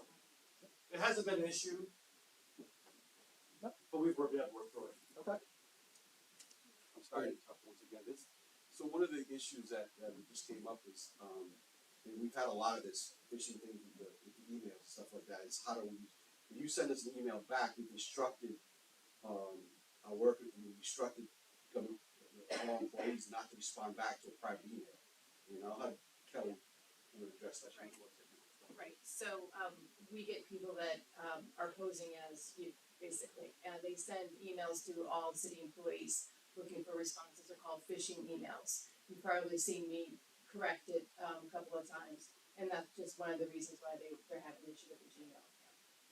Because the .gov is the official, that is an official, email, so when we get an email from a .gov account from your account, we know it's from you. Also, our employees know it's from you. We get tons of emails all the time, people trying to impersonate the mayor, saying, hey, do this, do that, and it comes from a Gmail or a Yahoo account, and that's why we stick with those .gov accounts. But we understand, that's just, I think that's. Just raising a concern, that's all. Well, your employees know after 4 years that her email's down. Well, I mean, I can't verify that. I mean, I've received, to your point, I've received emails, from council members and I look at the email, I'm like, that's not his email, because I know his Right, email is. So, again, to the point, I mean, people, and I think people get caught up opening emails regardless, whether they need to or not, that are phishing emails, but again, there's still, I think most of the people you communicate through email with the solicitors office, right? You don't really Right. communicate with anybody else. no, I mean, not really, no, the mayor's office, I would the clerk's office. I think the purpose of the rule is if an individual council member wants to communicate with their constituent with a private email, that's their right. They can do that. That's private. Those emails are protected anyway under the open records act. The issue becomes official emails. Like, so the mayor's office is communicating with each of the council members. We just want to be able to send it to one email address, so that there's no dispute that everyone's getting the notice at the same time. And everyone's getting, we can confirm that on such and such a date, the solicitor's office sent an email to every council member to their official email address, so we know that. The issue has become that some council members say, well, I didn't get the email, or I'm not, so if we limit to the official, that official communications from or to the administration, from a legal perspective, makes it a lot easier for our perspective, because if we have to search for these emails in the future, we know they're in one place. But if an individual council member wants to communicate with a constituent using a private email, that's their right to do so. But it's really, this rule is designed to deal with official communications from the administration or the department heads to individual council members. That's what the rule says. Council, as just described. Again, I keep having trouble with the email, so I'm not comfortable with that email. I don't have anything to hide, so it's not an issue. The issue is the access to that email. But is there a problem if you send the email to official and to an email? Is that gonna be too onerous, I guess? Not a problem, it's just another step. But sometimes, Right, but you can create a contact list. yeah, But it's already pre-filled. Which was what I'm assuming the city already has in communications with me. I'm already in a contact, I'm not a random person. Yeah, we've been sending emails to you throughout. It just, for us, on our end, it complicates things. And Mike knows best as far as the legality of it, and, open records requests and stuff like that, and how it would impact us. If we just send it to one email address, which is a government email address, it just makes everything official, makes it nice and neat for us. That's all. So we'll do as the council wishes. Yeah, I haven't had problems in all the years of getting my emails. I mean, we had a problem at the beginning of the last term. That's what led to changing the emails. But I haven't had a problem since. Line, Gmail. Thank you. Thank you. This opportunity to acknowledge the presence here tonight of school committee member Jessica Beauchene. Earlier we talked about we might have, so I'll send you back messages if the school committee appoints a liaison to work with the council. The past couple of years, I think we got away from that. We didn't have any liaisons attending, and vice versa. I don't know that the council sent any to the school committee. So it's not a biggie, but if we continue, so find out and let us know. And thank you for stopping by. Thank you. Are you the liaison? you are now. What are you apologizing for? I came tonight to support my ward for city council member. Okay. I hear you. Okay, we'll talk about the liaisons. Thank you. I will pass it on to them. Madam Clerk, next item, please. Next item is going to be City Charter Review Commission duties and direction, discussion and possible vote. Council President Rodriguez. I believe I have sent this to everyone, but I'll pass it along.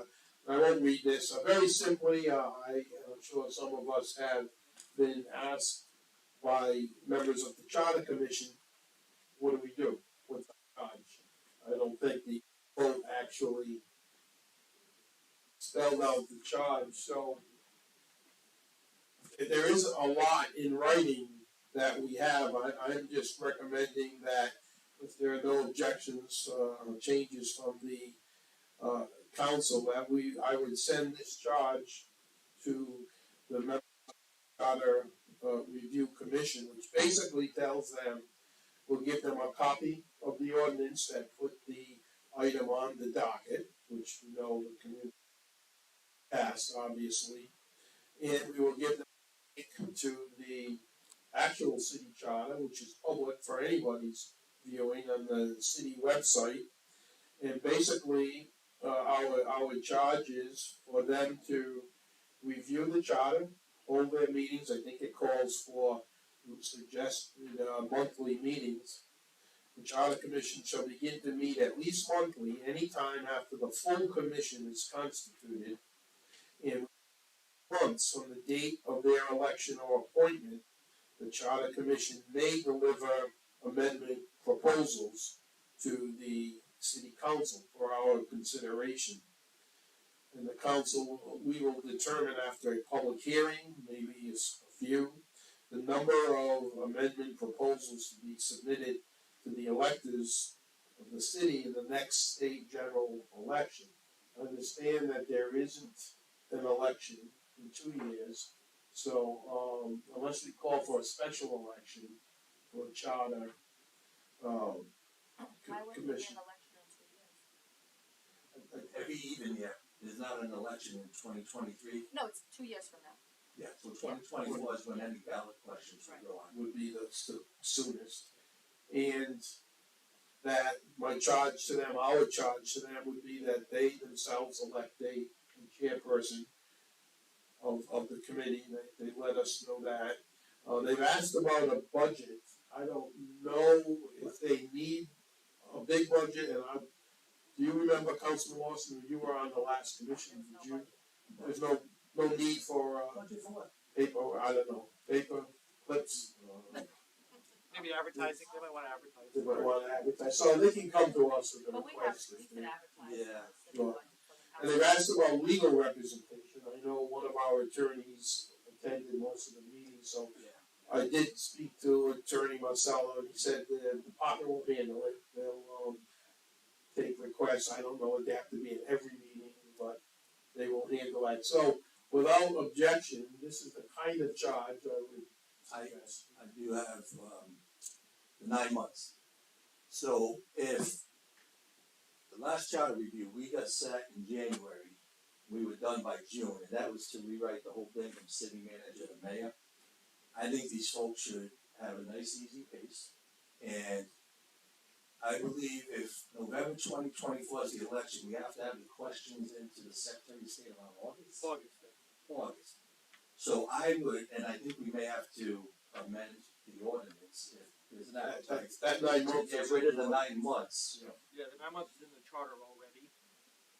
Charter says 9 months now. Yeah. This amendment, Okay, yeah, the amendment that establishes charter commission does, state that they have. That's already got that. So this says 9 months from the election. 9 months from their constitution. But when they sit as a body, whenever all the appointments are made, they got 9 months to give us their proposal. They could do it in 1 month. So we're waiting for 2 appointments from the mayor, Correct. and then that starts the 9 months clock. As soon as they, I would interpret it as soon as they decide to meet, correct. So as soon as the appointments are made, and then 9 months from their first meeting. Yeah, but the 9 months doesn't mean they're locked. I mean, it says they have to give us an initial report. We got till August of 2024, so they report to us, in theory, right now, it's September of this year, 9 months, or October of this year. We don't have to, we're not acting on anything till August of 24 to put it onto the thing. So all I'm saying here, again, I'm not an attorney, they're gonna give us an initial report. If we can't charge them, and they're charged for 8 years, if they can't sit here to Rick's point and March of 2024 keep on working on things, that's ludicrous. Unfortunately, that's what the charter said. Well, I mean, they're gonna give us a report, but again, Yeah. when you can come back, they can keep, they're charged for 8 years. So they can sit for 8 years, but they have to get it to us for 9 months, and then after that 9 months window's over, they're not gonna do anything until we do anything, they can't come back. The council can certainly refer things to them for their review. I'm not saying that, but their initial deadline is 9 months. But I'm saying the initial one. If It's not clear, it's not clear how that's framed, but yes, I agree with you, yes. The council could appoint its own charter review commission if they wanted to do it, they don't have to follow this process, but this process is there right now, but yes, my recommendation would be that if you keep them active. Yeah. And then if you have other issues that you feel like they need to be referred to after the 9 months, you certainly can give them some more work. What's gonna happen, we get it now, and then all of a sudden, September, and the taxpayers, the residents of the city, they're involved in everything, and then people have short, windows and, short memories, everything going on, that we're gonna forget about it, then all of a sudden, a year later, we're gonna say, oh yeah, they did it, not have the opportunity. I agree we have a time frame where they start, but we might wanna look at them to keep on coming back to us for final information, because our final vote doesn't happen until August, when we have to bring it to the, we have the final say in that. Right, we have the final say on all of their recommendations, but it's a framework that we have to go Oh, stop. yeah, I'm just saying, Council. So, Mike, this, within 9 months from the date of the election appointment, the Charter Commission may deliver charter amendment proposals. What is the legal definition of the word may? Well, actually, a charter, it should refer to the charter, the charter says shall. The charter Shall, says okay. shall. So they have to deliver those items. They So shall they deliver have- their initial have- proposal. Okay. So, but there's no consequences. No, exactly, it's not that. So if it's 9 months, they say, here's one question, they can continue to work. And The ultimate authority whether or not these charter keys go to the voters is with the council. It was just to try to give them a time frame. Frankly, that proposal itself needs to be revised by the charter commission. Because it's even unclear what their term of office is, even though it's the ballots that we get. So the clock doesn't start, this 9 months doesn't start until we get the 2 more appointments from the mayor. Correct. So if he waits till April, the clock starts from the day he transmits those names to us, and then we move forward. I would say the clock starts when they first meet as a complete, with all the members. With the complete members, so now the clock's not starting. Correct. Okay. And can I suggest that if any of us have some ideas, we present it to them and let them fully vet it out? I'm sure there's things that we think should be that, but let's let these people vet out that stuff, so when they get seated, if we can give them our ideas. I don't know if we have to do it formally or just individually. Appointments, are they subject to our confirmation? Do they have to come before the council? No, they just have to be, he's gotta notify you of the appointments. Okay, so could you pass along the word, or director, if we could get those as soon as, hopefully, so. I don't think there's a rush. No, next meeting, If the council, I think it would be beneficial, you have 2 appointments, I think it would be beneficial at some point within the next 3 months, assuming they're not meeting, so that the council kinda have a work session Yes. on what you believe some charter changes, should have, so that we can, that your members, your appointees can start advocating for this and start drafting some of this stuff. Yeah, it'd be nice to just get the names, a roster, and then. And I'm gonna be big on language, cleaning it up, I already talked. There's a lot of Anything that we language gotta clean up. Like my question about the parent commission appointment, it was the word officer in that line. I didn't, so it could be substituted, so that's why I asked the Correct. question. So language like that, just. It would be nice to define what an officer of the city is. Exactly. Okay, Deputy Clerk, next slide, please. You gonna vote on this, or just? Is discussion or vote, without objection, I'll change the words may to shall, and all of, with sending this out. We have to wait, we don't have the full commission anyway. I'm sorry, I don't have it in front. Does the thing have language on, like, do they elect the chair, vice chair, secretary, stuff, that type of I don't know, language?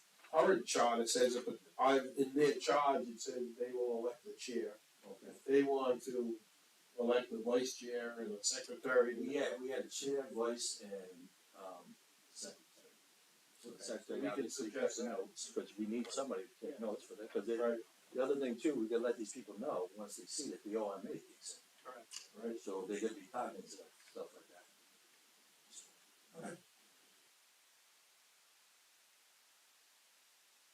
So, let's do it formally. Is there a motion to submit the charter review commission in charge as we've described with a couple of changes that they shall deliver instead of the word may, and that they are asked to elect a chair, a vice chair, and a recording secretary. Is there anyone who will make that a motion? Motion by Councilwoman Souza, is there a second? Second by Councilman. Are we allowed to tell them they have to have that if it's not in the ordinance that created the charter commission? Ellen Block. Chair, vice chair, secretary. I believe at least the chair is there. Okay. Yeah, that's why I left it at the chair, but we can suggest the others, yeah. Alright, I'll second the motion. Seconded by Councilman Fogarty and Lawson. Could we have a roll on that, please? Yes, sir. Councilman Fogarty? Aye. You're the name, sir? Councilman Lawson? Aye. Council Vice President Rigo? Aye. Councilwoman Souza? Aye. Council President Rodriguez? Aye. Passes unanimously. Thank you. Street crossing concerns at Pawtucket Avenue and Silver Spring Street, discussion of possible vote, Councilman Fogarty. Councilman Fogarty, you have the floor. Yes, in doing so, I've seen the streetlights on the Tuckett Avenue from Cumberland Farms almost to the corner of Bradley Hospital light, very dark and dim. And I brought it up to the attention of the mayor, and he said he was gonna take care of it and speak to Mr. Borges, which has happened. Two people were hit on this main avenue, was the concern, and one in the crosswalk at Silver Spring on Tuckett Avenue. So there's people that walk across and go to the Save-A-Lot, go to the plaza, they walk down, and it is dark. And I gotta say, the mayor did take very aggressive action on it, Mr. Borges did too. I haven't spoke to you yet, but I already know there's a new pole in, that I've seen going in. I don't know an update on it. If you'd like to address it for me, Mr. Borges, that would be great. I still think they could be a little brighter in that stretch from the Cumberland Farms Wampanoag Trail light up forward, because Petro Plus gas station, he happened to witness the person getting hit, crosswalk, and I hope they're okay. I believe he did assist in that, but you put a new pole in there? No, the pole wasn't us. The mayor did reach out to my office, and we do have the street light, our contractor working on, looking at that area to see if we can add any additional lighting. The issue is that it is a state road, so any additional lighting would have to be, accepted by DOT, since those lights will ultimately be, ownership of those lights will no longer be owned by the city, it'll be owned by, DOT. As it relates to the brightness of those lights are at 100%, 100% brightness. They can't get any brighter. Since those are on photocell devices where all the city-owned lights do have different controls on them, where we actually can change the brightness. So unfortunately, they are as bright as that. But we are looking at trying to add additional lights, contingent on DOT accepting, additional lights, since they'll bear the cost of that. That'd be great, because, and also on the east side of Pawtucket Avenue, there's poles there with no lights. But it looked like at one point there was actively lighting there, on the cleaners side and on Save-A-Lot side. It's still a concern, and I know that, like I said, I thank you for looking into that. And I know the mayor went right away and looked at it, and he contacted you, so I really appreciate that. Yeah, There's constituents right there in that street, in that area, that contacted me, and there's a concern, so I'd Sure. appreciate if the DOT could we'll see add what we more can or do something on the east side of Tuckett Avenue. Most of the west side. Yeah, so just to also to communicate to the council, DOT does intend on repaving Tuckett Avenue. They did say it was slated for this year, however, we have not seen any plans and have not been communicated any plans from DOT, so my thought is that it'll probably be the following year. But we have, a slew of comments that we already have to improve that roadway, so I'll make sure to add, some maybe additional pedestrian signage to, make motorists aware of that crosswalk in that area. I appreciate it. Thank Dan, you did very we get much. all the lights turned on yet? The lights, yeah, the retrofit. The is, whole city, everything's already on and replaced? Correct, yeah, we're just waiting on, some final issues with National Grid and the state. And, we'll be saving the city a lot of money. Nice. Thank you. Thanks so much. Might as well stay there, but. Just a technical, thing, suggestion from the people who are watching the meeting, that you can speak a little closer to the mic, for them to be able to hear you. Okay. As we're streaming. So just be mindful of the fact that you need to speak closer to the mic. First time in my life. Oh, we'll get some lavalier mics. So I feel good about that. That lady said it I twice. know, exactly. Next item, discussion and recommendation related to the Saving Point boat ramp or reconfiguration, discussion by Councilman Muscle. Could I respectfully ask that we put 4, 6, and 8 together right now? Without objection? Items? Okay. Okay. Go ahead. So I had spoken with Dan and members of the community. The Saving Point, the boat ramp is garbage. It needs some attention. So I started talking to people, how much is that? There's no parking for trailers down there. I've been hearing that there's been unlicensed jet ski rental businesses being run out of there. So I wanted to start the conversation and ask Dan, we own the park. Are we responsible for the ramp, or is that CRMC and DEM? We maintain the ramp. Okay. Any alterations to that ramp require CRMC, and DEM approval. Okay. Would it be onerous to ask you and all our engineers to look at a couple of possible scenarios? One, fixing the ramp, and the other, maybe doing away with the ramp. At like clear parking spots, maybe look into the northern part, if we can extend some parking into that area. You see it. Any ideas you got would be welcome. And then I'd be more than happy to get the community together, get a census of what people feel. My reason for mentioning closing a boat ramp, I know we're at you got Eaton Spot down the road, beautifully maintained, DEM funded boat ramps with tons of room for trailers. And then you got Bold Point, which I believe Deloitte's about to take care of the parking. You have boat ramps in the city, so it's not like we're gonna be going without. But something has to be done. It's an eyesore, it's a safety issue. So I would just like to request, Napoleon, it would be your permission to that. Maybe we just see if you guys can come up with some ideas. Yeah, I mean, there's certainly parking issues there. Yeah. According to it. Yes, so the administration is more than willing to work with the community, and whatever the work with for that boat ramp is something that we would do. Okay. My only concern is that we're still working on the history of how we got the funding for the boat ramp, whether there's some sort of federal or state funds tied to it. So when you say the ramp, you mean the floating ramp? The boat ramp. Right, but you talking about the floating dock? Okay. Right, so that was years ago, Tracy Capital, we worked with Diane Feather, and they got the money to get that floating ramp built and put in the water. It was probably about 2014, 2015. So, do you need more history than that? What is it specifically? You were talking to the person from the state, right?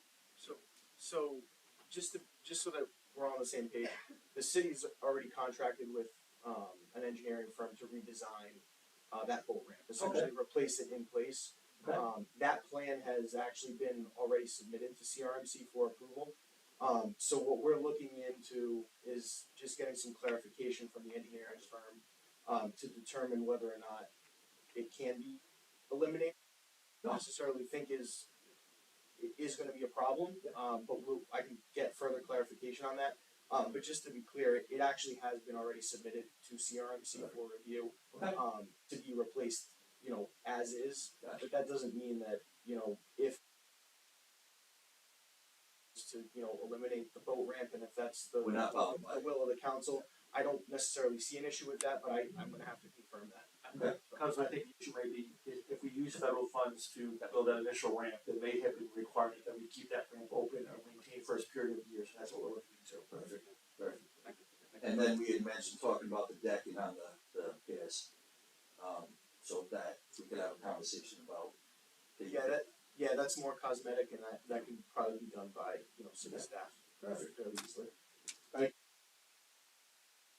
Yeah, and is Tracy still here? She's got some input. So we all love our carousel, and for many years we've had awesome proposals from pavilions, trains, you name it, landscape designs. The concession building brings in revenue that helps maintain the carousel. So us getting an up-to-date concession building that would be attractive to a food vendor is, it should be a priority. Because if not, we're gonna keep having to take tax dollars to fund repairs of the carousel. So tonight, I just want to start the conversation, and maybe even Napoleon, we put together a working group on this project between carousel staff, carousel commission, like whoever on the council wants to be involved. I saw some of the proposed plans, and the one that went out for RFP, it looked like it was looking for room for the skating rink equipment. I've yet to hear anybody say that they actually assessed the skating rink equipment to see if it's even a viable project. If it is, let's discuss. If it's not, let's move on. It has not been assessed. I think Dan Borges, Director Borges is there, he's been looking at this after. But he's gonna fill you in on some of the detail about it. Okay. Yeah, so we tried accessing those trailers. They're located at the Forbes Street landfill. We were unfortunately unable to open them. They were so rusted over. So we got to get one of the welders down there. We were able to access one of the trailers that had some of the skates in them. It's really it's that one, but I think once we have access to all of those trailers, we'll take some photos, and if any of the council members would like to come down and take a look at the condition of the equipment, I mean, we can start. But there's gonna be more. I mean, you don't just put it up and fill it with water. There's other things to consider. We also, I believe there was $150,000 allocated towards the skating rink project. And I was told $100 grand for the concession building.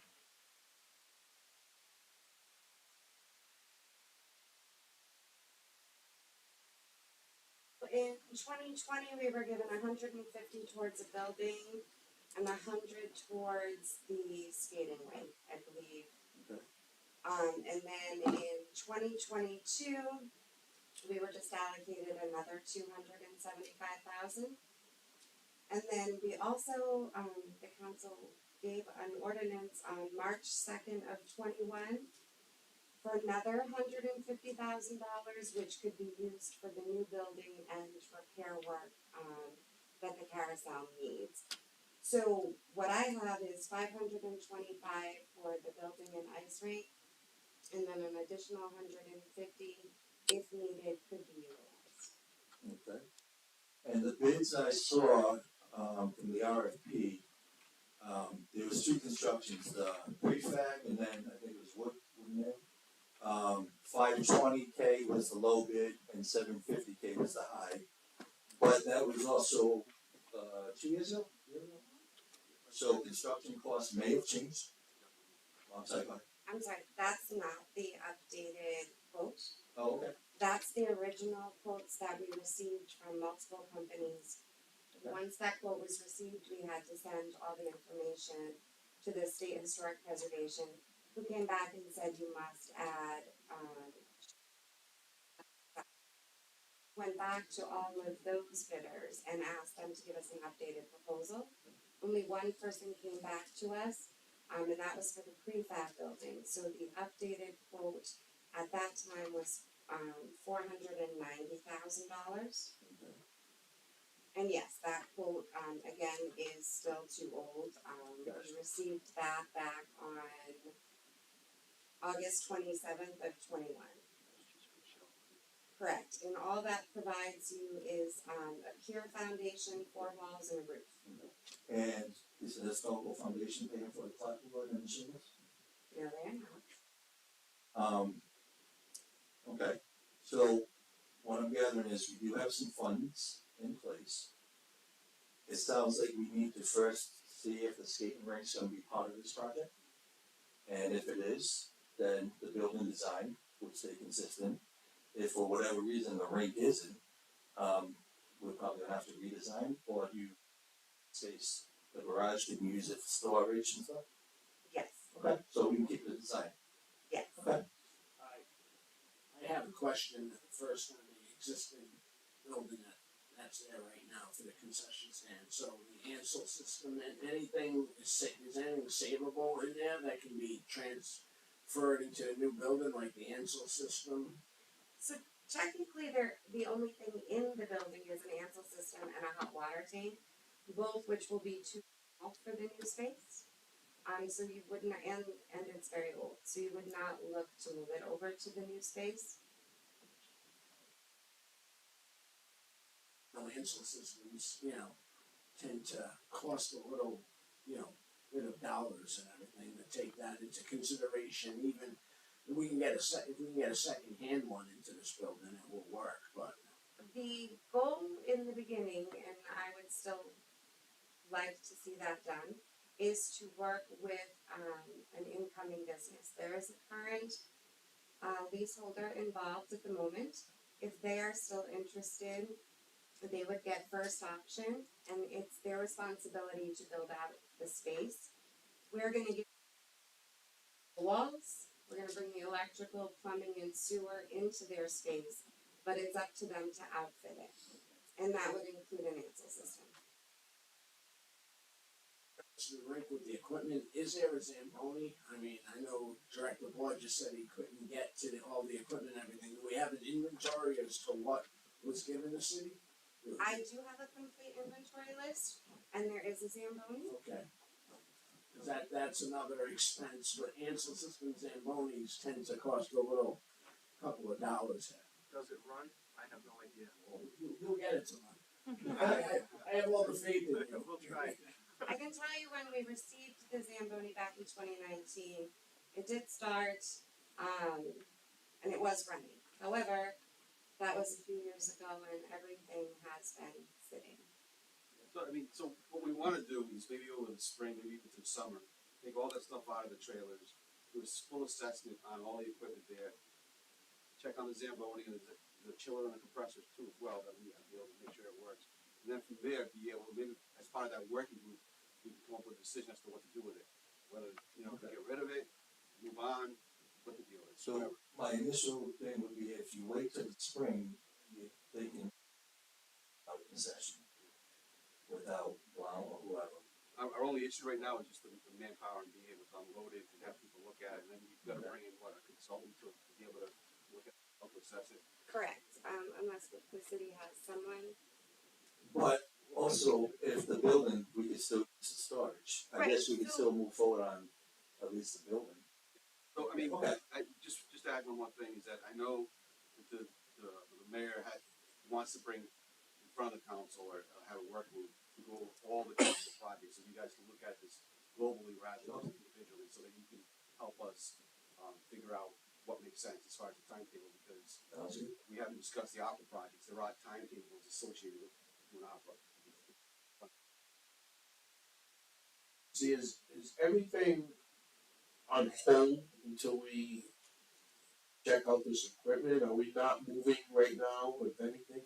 You have some funding that's allocated, but can't we separate it a little bit and get the concession going and then worry about skating rink later, or is it connected? Well, the building is one building with technically four different uses.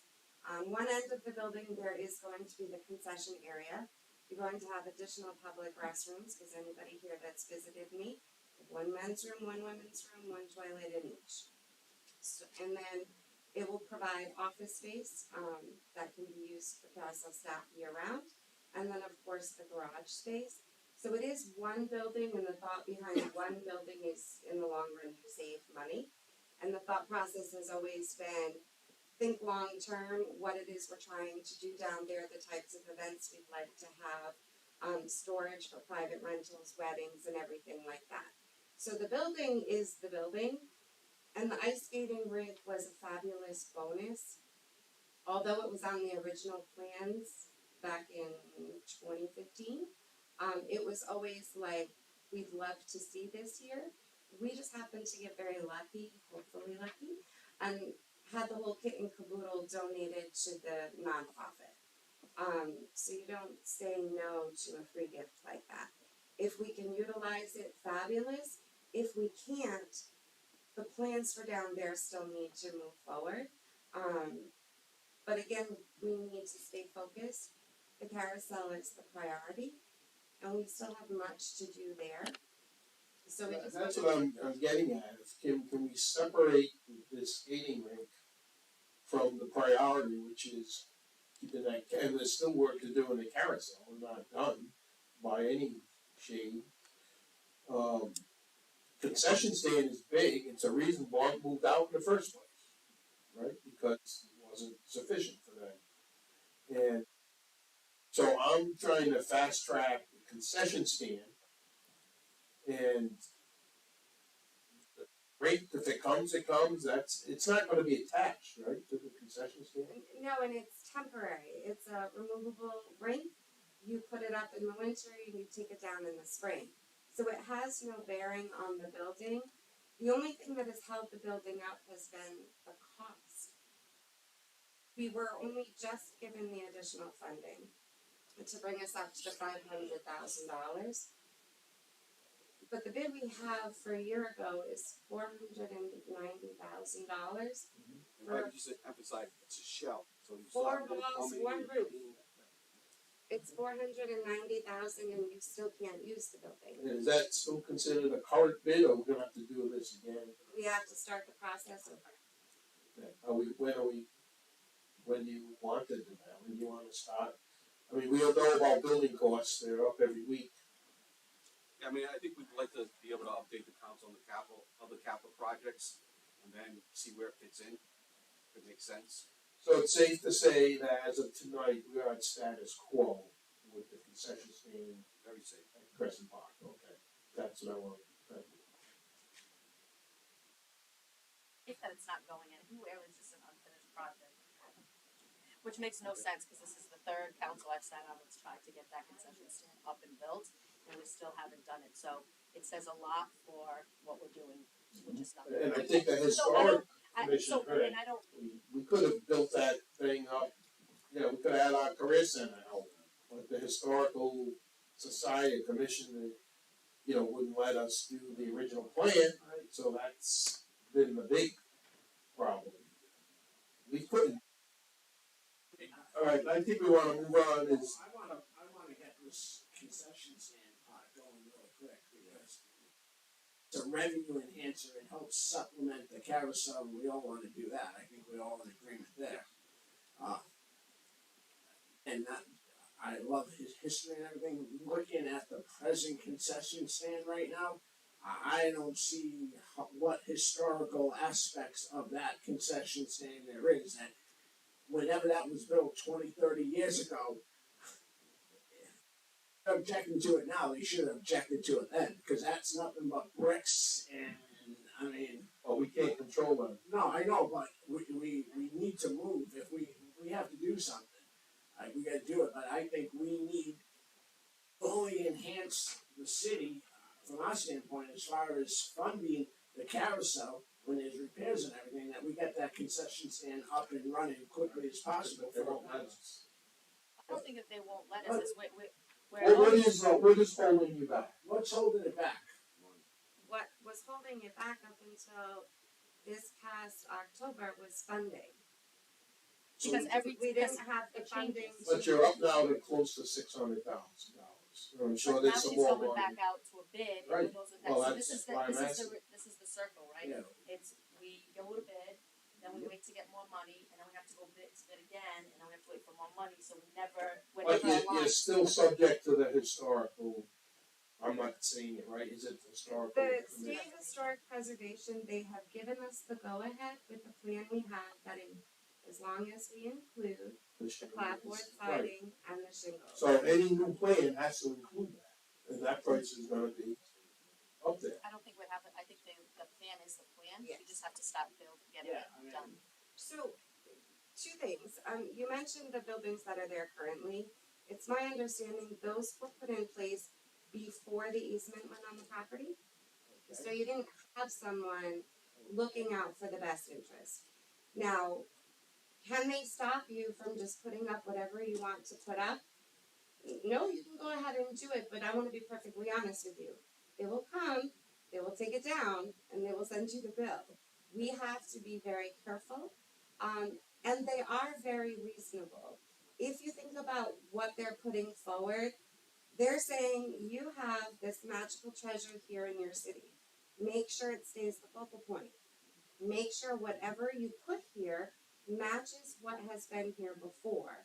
And make sure that you're not losing sight of the carousel being important. And the way that we can do that is to put up one building instead of 5.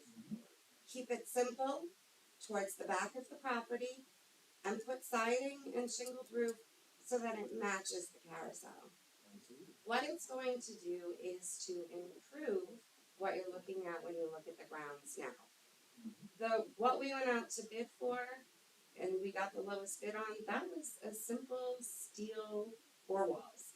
It was not the most attractive building, and they agree with that fact. And they're telling us, we're gonna let you do this because we agree that this is a very nice thing to offer the city. It is wonderful to also do more funding towards the carousel, but we have to do it right. And it is terrible because the unfortunate thing is it took them, I want to say it was like 8 months before we got the go-ahead, but changed the siding. So by that point in time, the bid was already now a year old. We go out, we get it updated, another year has passed. Throw in a pandemic. And tricky all the way around. Okay, so let's start fresh. I think the idea of a work group is better.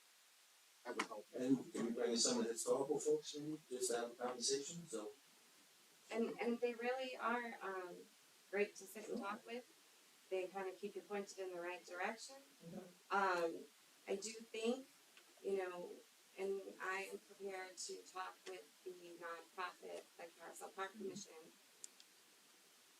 It would be ideal to get someone, like a consultant, someone who knows how to build a building, and kind of detail exactly what we need to do. Because all we have right now at this point, we do have the drawings, we know where it has to go, we have the concept approved. But I don't know how to build a building. So. We can explore doing it in-house, or figure out whether we can hire a consultant to be able to help design it. Sure. We have the guidelines from the Historical Society, right? So we're all set. So tomorrow, in theory, we could put this out to bid based on their requirements for the building. Yes. Because I want to move on this quicker than later, because as a layperson, obviously my first meeting here today, I've been hearing about the concession stand now for way too long. I want to move everything forward. Obviously, the better we have that building, and we keep on moving the city forward. I don't want to have to sit here and stay in neutral on any projects. I think we all agree on that we want to keep on moving forward. And the icon of the city is Crescent Park. So we can make that, and we can move forward on that as an attraction that we can do other things. I know realistically we're not going to have, we all have to bid now, we probably won't have the building in place by June and July, but maybe if everything works out well, we could get it by the end of the season, September, October, and then like you talked about other events going on there, you can start advertising for, you talked about weddings and other aspects. The sooner we get all that in place, the better it becomes a revenue generating, event for the city, and it supplements the budget of Crescent Park. and me and birthday boy Dan will build you a pavilion.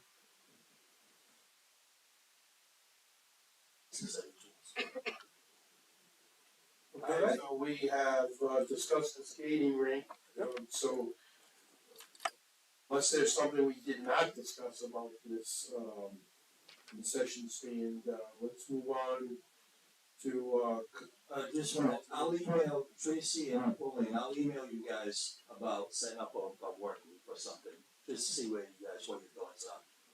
And, take from there.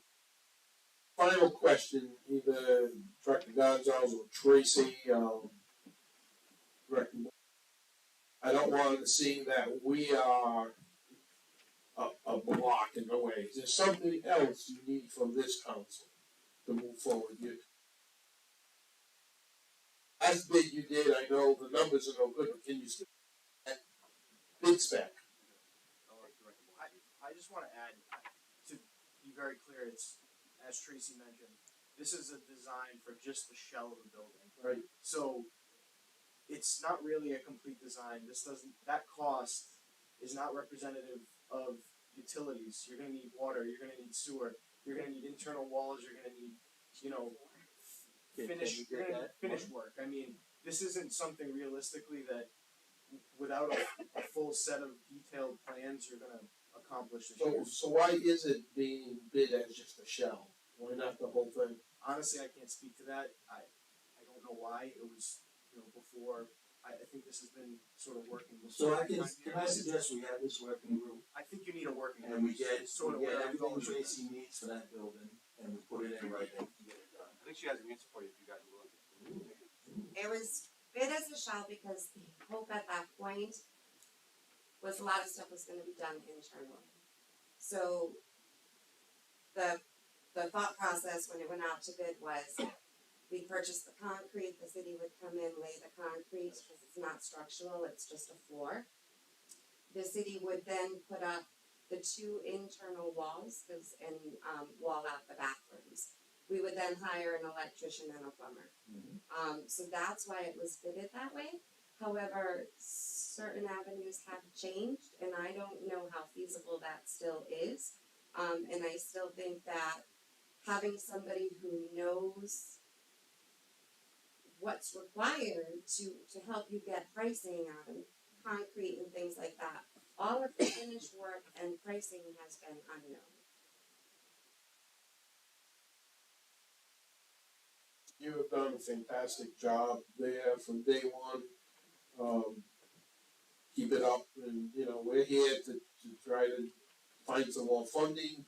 Sounds to me like you're gonna need a lot more than we have provided.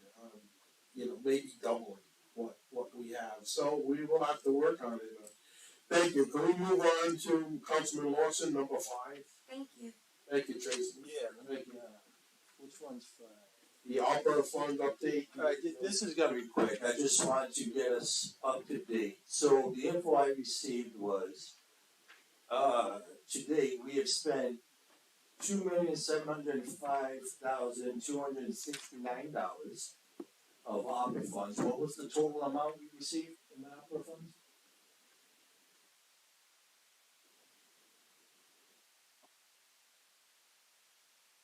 West, I have updated that through 12/31. Spent through 12/31 at 6.6 million. And I've got the same breakdown you got, I just added the extra quarter in there for it. I get a copy of that breakdown? Okay, Can thanks. we all get the copy? Yes. So, what was the total amount the city received? About 28 million. 28, we spent 6.6, so we're at 21.4. And I've got about just over $2 million of open POs. So 19.4. Decisions on how these funds get dispensed. That really runs through the mayor's office. Okay. So we first started with the ARPA funds. We put out a community's survey to get input from the public. There's some of the rules that we follow. We've also collaborated some with the council in regards to it. Okay. And one of the big things that came out of the survey was the community center. I guess it's prior to the administration coming here, there've been a couple of ballot votes for Yeah. public demand for a community center. So we've been reacting to that kind of input and deciding where the optimal points are gonna go. Okay. So 19.4, is unexpended so far, 19.4, okay. Go ahead. my other concern was, I believe the clock's running, correct? Don't we have a certain time frame that we have to expend the funds by? The funds have to be expended or encumbered by December 31st, 2024. Okay. So, and then for the funds that are encumbered, so if you have a long-term project, then you have 2 more years to spend it. So it has to be encumbered by the end of 24 and finally spent by the end of 26. And this 19.4, do you have a rough idea? I know you're gonna take some for a community center. What about other needs in the city? Are we talking about any other things? I know we're gonna have some issues with sewer lines that we're gonna have to find funding for. The city, we just received the former OPM building, that's gonna need attention. Road maintenance, is that, or is that not in the scope of our stuff like that? It could be, but I mean, we've got like the North Providence sewer replacement, I've got stormwater in here. Yep. But that's already part of what's been spent. That is true. Yeah, I'm just wondering, in 19.4, if you guys have like a rough outline of where you anticipate that money going at. Tentatively, when we started this, we came up, I think the first tranche was about 14 million. So you got a 9 million and 9 point something and 4 point something. So you got 14 million in the first year and another 14. So we had an outline of about approximately, he was thinking of allocating that first 14. But as far as, what we've earmarked for the project. So he wants 14 million for the center.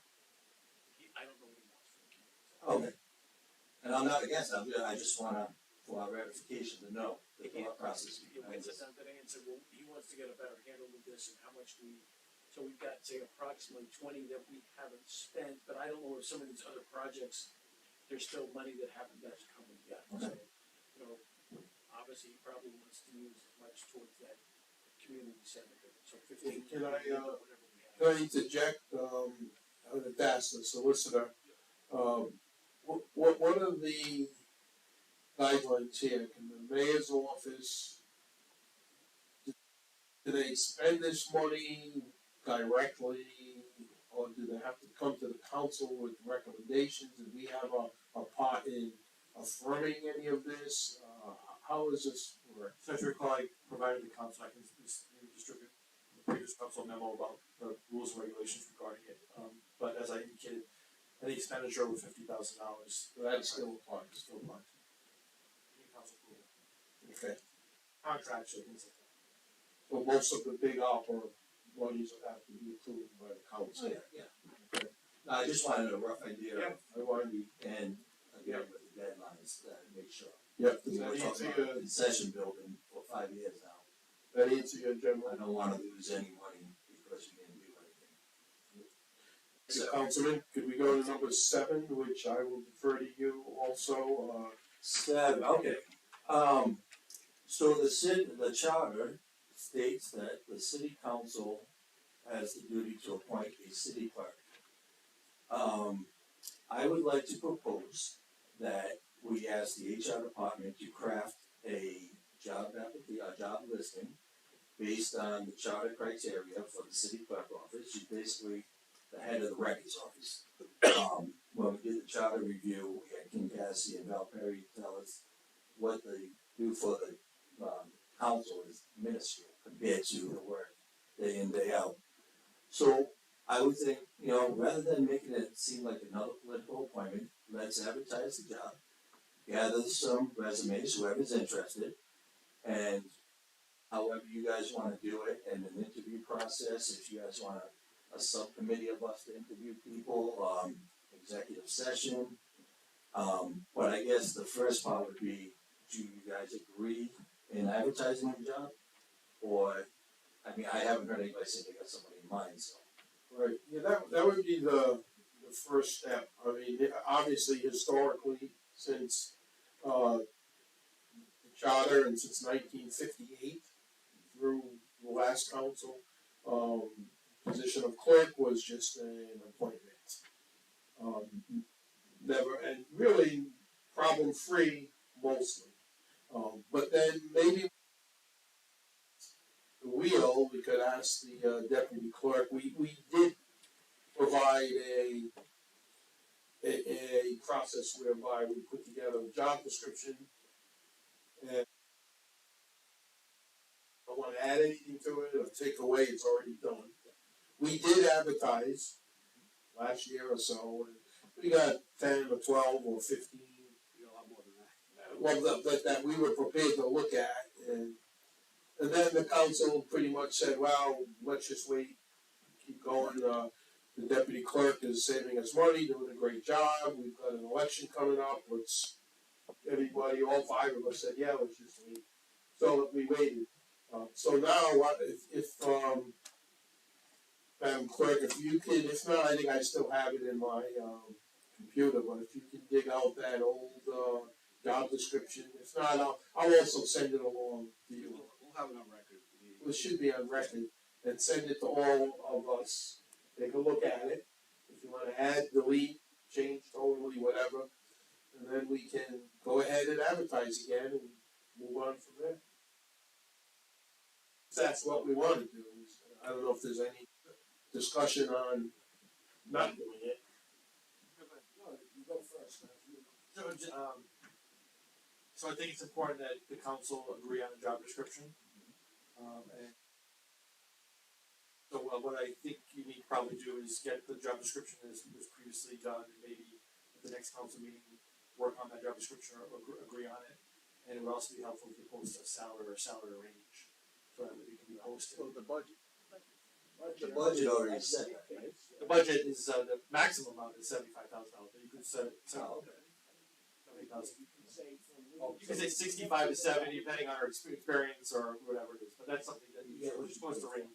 You get what you pay for. But remember, I think that Also, what you need. the amount that was budgeted for was in anticipation of there being a shortfall. Okay. Whatever that is, So you want to put the full salary in there. absolutely. One thing I definitely want on there, I don't know what the requirements say now, but have past experiences working in a clerk's office in any city, town, doesn't matter what state or anything, you need that experience. As a preference? Yeah, because you could be engineering degree, but it's a whole working in that department, making sure that the legal paperwork is being filed properly with the Secretary of State's office or with the state in general and everything like that. And it's, it's very important because we've had situations in the past where I just don't want it to be I don't want it to be a political appointment. Now that office has changed drastically in this day and age, and you definitely need experience, and it isn't fair to be, for the staff and everything to bring somebody in who just hasn't. They might have an MBA, but they have no idea what goes on in the day-to-day operation office, and that office can get us in a lot of trouble. So I mean, that's My only concern is maybe Mike can answer this, is that you have someone who's applying for a job. How long does that go for? Does it go for your tenure here, for your appointment, or it gets renamed? The new council in 2026, by charter, appoints the next. Right, that's what I mean. So Could keep or that could be a appoint, problem. yeah. Exactly. So it's a temporary. I think also it's going to be in there. I don't know what it says now, but in theory they serve at our pleasure. I mean, I don't know if that's in there, but it's going to be in that requirement because. I don't think we have the same as the mayor with that. We don't have that because if somebody is, if we hire somebody and they're wrong, I mean, We gotta have cause, all the time when I work, we gotta have cause in there, right? They're entitled to a hearing. Yeah. Ordinance. But Yeah, that's, due process like any job. it's in there. It's Okay. not in the job description, it's in the city ordinance. Okay, I Right. just wanna make sure we're guided that way. And we have to think that the new charter commission may change for the next council.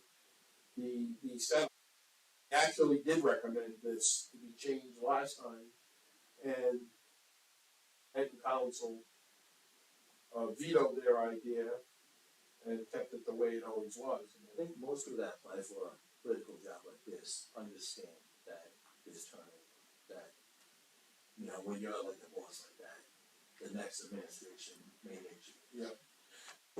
You had the, Do you need a vote to authorize writing up that HR? No, so what we'll do is we'll distribute I think Council Mike Rogers, you actually put the job description. pretty much, yes. So, I'll make sure I send it along. We'll send it to the clerk, we'll ask that you guys, the council, review it, get back to it, we'll put it on the next agenda to finalize the job description. And the salary, and then I guess HR will post it, and we figure it out, there were, we didn't begin the process last time, but because of, it was so close to an election, we didn't think we were going to get. Yeah. No one was gonna take a job with the possibility of losing it within a year, so, and, the deputy clerk was filling in, so. Could you put it on the next agenda? And then we can discuss how we want to vet the applications. From the HR perspective, you know, we're available to you to ask any questions and to help you along with the process. Me personally, I'd love to have the administration sit in on some of these interviews, because you're gonna work with them much more than we are. You know, the head of the record department, you know, you got courts, you got real estate, you know. That can be discussed, that can be discussed. Do you have anything else to add, Councilman? No, that was it. Councilman Fogarty, you go. Okay, thank you. Madam Clerk, could you take us to the next item, which should be number 9? Number 9, yes, sir. Status of FY 22 audit discussion, Council Vice President Vigo. Councilman, Thank you. Obviously, first meeting of this new council, and I just want to review where we stand with the last fiscal year's audit as to when we will see it, when the auditing company is going to be done, or where it is in the process. Okay, when you say the last year, Well, last fiscal year that just ended, the fiscal year that just ended in October 30th. Alright, well, we haven't completed the previous one yet. Alright, so when are we gonna see that one then? We're still waiting, we've got one more actuarial report to do, so we got the data to them. Once we get it to them, it's 45 to 60 days before they get it back, then we have to send it to the auditors, who need to finalize everything. 2 weeks to run through their audit review committee. So you're still looking at,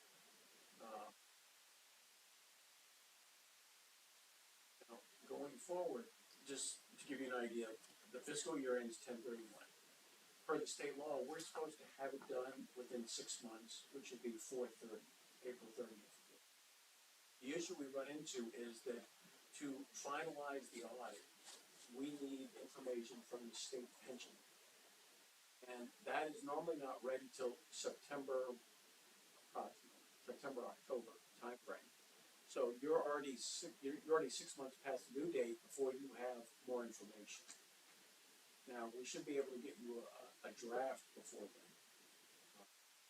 But if we get into this, we could hurry up and get it done, but then you're gonna wait 6 more months till you finally get the final information. So,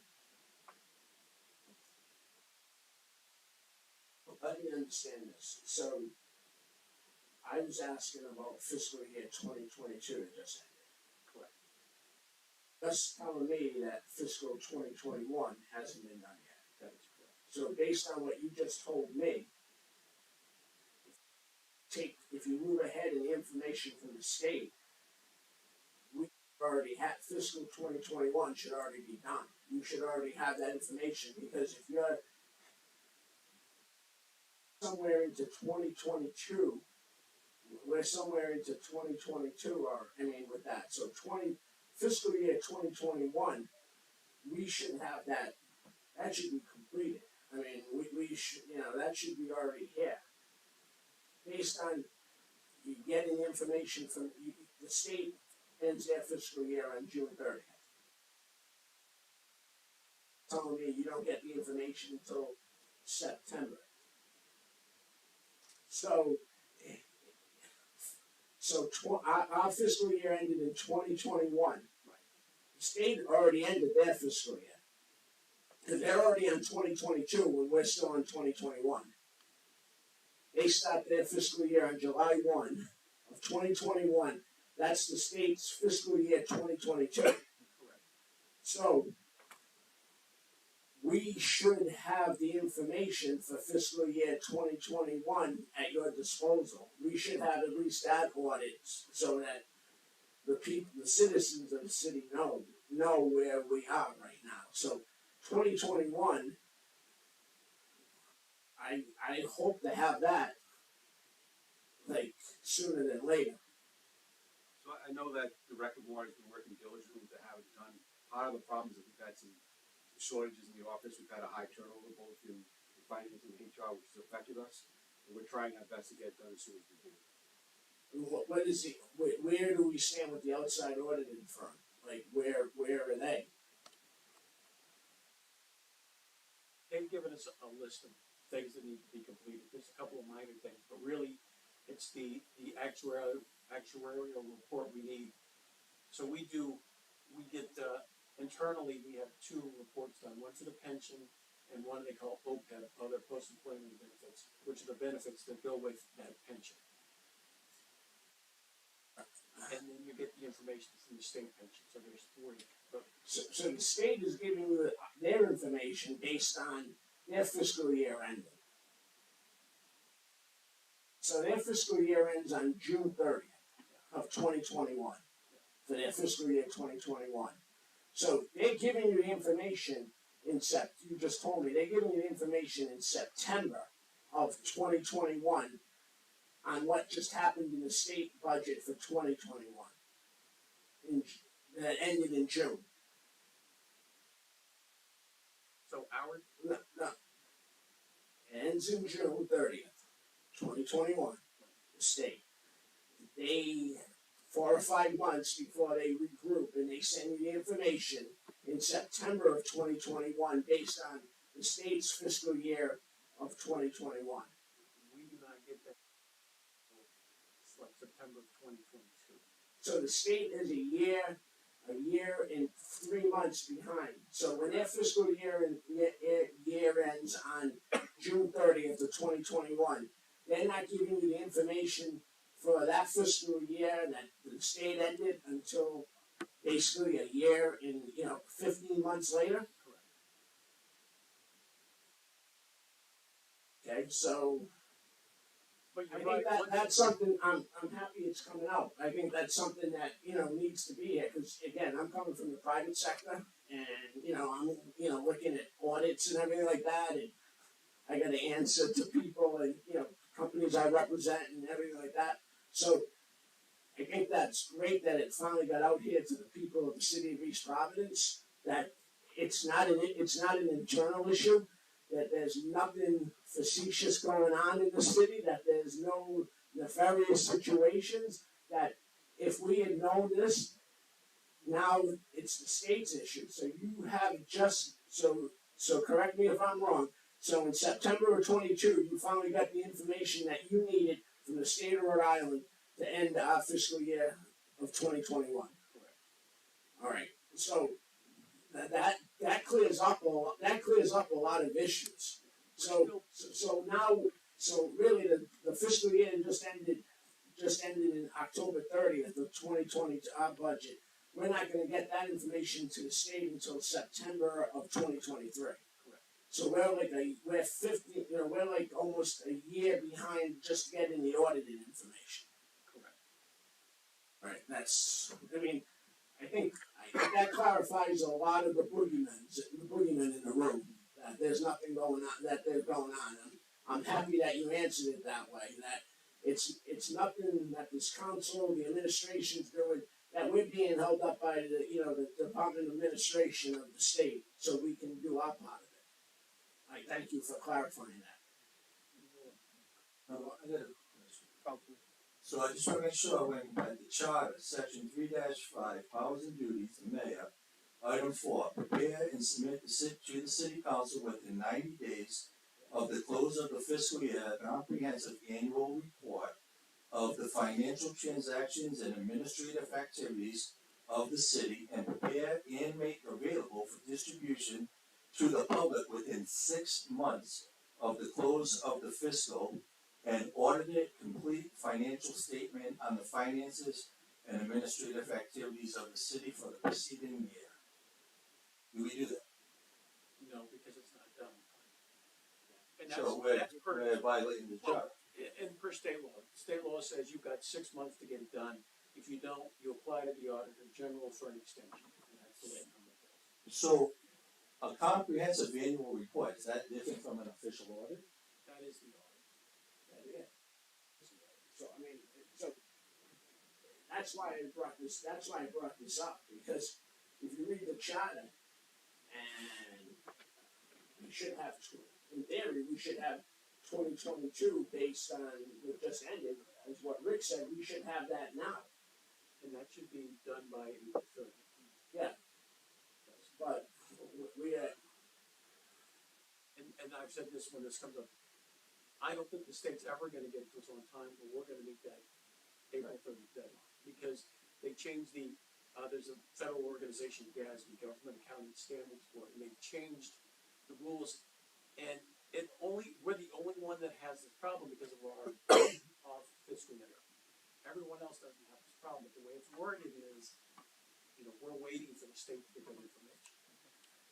But even if we adjust to them, we're still in the same scenario. Even if we go to the same fiscal year, we're still gonna have the same problem, because the fiscal year, even if we ended on June 30th, we're not getting that information till the following September anyway. So we're never gonna meet the requirement of the charter. I mean, sounds like a problem for the charter commission. That's what I mean. I agree with you, but I just wanted to bring. It was an issue walking door to door, and in my campaign, hearing about audits and everything like that. Things are being hidden, and I know there's nothing going on here because those 3-letter words called the FBI and everybody else would be here. And so I just wanted to bring it out to the open, and you even explained it more, because I'm sitting here. To be honest with you, I wish the state ran some of my companies I represented, so I could wait a year and a half and not have to give answers. So I appreciate that. What year was the last audit that we received? 2020. And did we comply, make it available to the public, all that? Yeah, we normally have a copy, give a copy to the clerk, so it's on the website. So you go on the website, there's all the audit and budgets for the last 10 years. Open up, right? What's the cost to get on the same fiscal as the state? It was 40 million. Yeah, it's 40. You'd have to borrow $40 or $50 million, and there was talk in it. We had approval.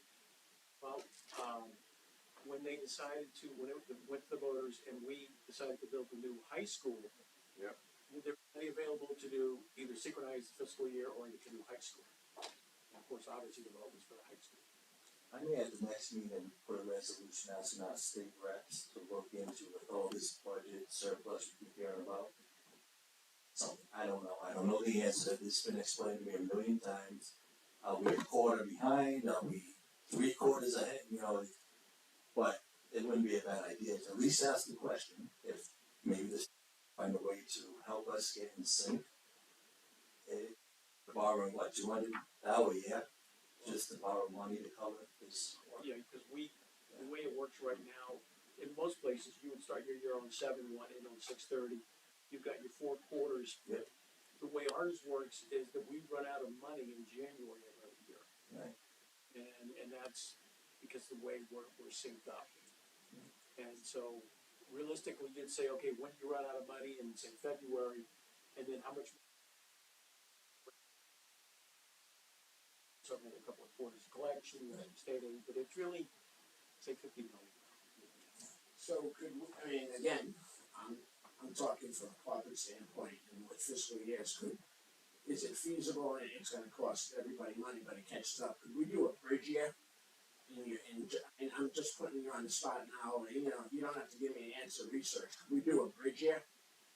Well, normally when you do that, you talk about either having a short fiscal year or a long fiscal year. Well, that's what I mean, either way, is that something that you would think would be feasible for the city, either a short or a Frank, the charter dictates. Yeah, well, we could switch it, that's what I'm saying, if we change the charter, is that something, if we charge this obviously we can't do it now, it's something that we charge the charter commission into having a bridge year? That make your job easier and the administration's job easier? It would, and it would make the school department much easier. Just for the simple reason is that they've got September and October in one fiscal year, and their school starts in September 1st. So that they would like to have both, but I'm like, well, you're the $200 million high school and another 50 million, The point is, there's an appetite with the administration that we can Yeah. look into. Is that something, yeah, I was gonna ask you, is that something that you would be entertainers looking for that with the charter commission of Bridgeville? Most definitely. Okay. Most definitely. Yeah, we can always ask them to. And still talk to the state reps and stuff, see if there's anything. Alright. Now, do you know, our fiscal year is done in December, why do we send out the tax bills in June? that I can't answer. It's just always been that way. And I would have assumed that way back when everybody decided in the state, everybody changed, I think we were maybe on the federal government that was 11-1 something, and then everybody went to 7-1.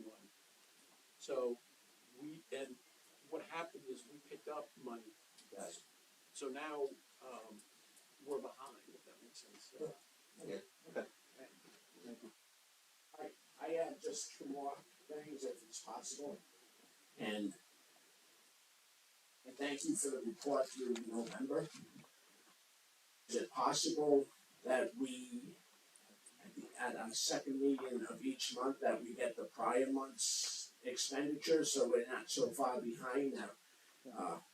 In this day and age of computers, like, it would be nice if we had December's expenditures here now, so we're not, now we're like 45 days behind looking at the expenditures. Is it possible to have that, say, at the next meeting that we have December and January, so we're at the point now, because we're at the end of January, we're already gonna be a quarter way through the city budget. And I'm numbers orientated, and I just would like to see, again, I know it's work and everything, but I'm getting something that's like reading, that PC lost their game, to Creighton the other day, and I'm like, it's like the Providence Journal now, I get it 2 days later. So I'd like to have it on an early basis, like that 15-day window afterwards. We can get them to you with the numbers that we currently have. I know we are behind our bank regs, but normally you don't get the bank regs till say the 10th of the following month. So you won't have the bank regs done, so you won't have all the finalized numbers, but you'll have what we have. Yeah, cool. I'm gonna have a snapshot. Roughly, it's not, things are gonna change. At least I see where it is, because now I'm getting this, it's 45 days behind. So I'd just like to get something a little closer. And the other thing that I'd like to see is, it's great with the expenditures, I'd like to see each month, the anticipated revenue as to what's each month. Okay, in February, you anticipate getting $2 million in from water bills, taxes, everything like that, and what we actually get in as far as revenue, if we could see that as well, so again, there's total transparency as to, what we're moving forward, and again, I know a lot of it has to do with the banking and everything like that, but if you must have a budget right now as to what you anticipate revenue is gonna be each month. Yes. So if we could get that revenue report on a monthly basis, okay, in February, we expect $3 million. In March, we expect $4 million. If we can get that, I would, and again, I know it's not perfect, things aren't gonna come in, but at least we know that there is revenue, what we project to see what the revenue is, because at some point, if the revenue is not going in, that means we got a shortfall in the budget. There is a, Open Gov, which we're trying to get more in sync with our accounting program, which should be able to give you more contemporaneous information. Well, that's great. That's all, the more we can do that, the better off we all are, The administration believes in transparency. Yeah, I know, I just want to work together and everything and have it and make this, move this place forward and not be 1984 anymore. Anything else? Council, We're gonna go next to number 10, which will stay with Councilman Rego with Fantasy Bridge. Now, I'm saying like Malcolm's up there, we still have item 3, update on monthly capital and general expenses. Sure, we can, without objection, we can do that while I'll ask, he's here. you guys don't mind. Sure. Is he the last one? No, Dan, we got Dan on this one? Say after school. Okay.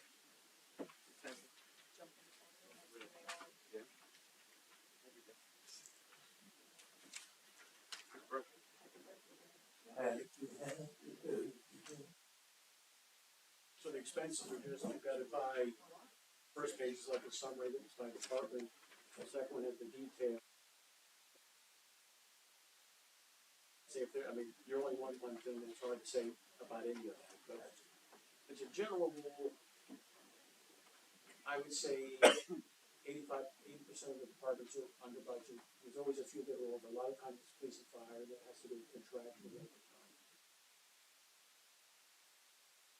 Normally, we end up usually with a little bit of a surplus every year on the expenses.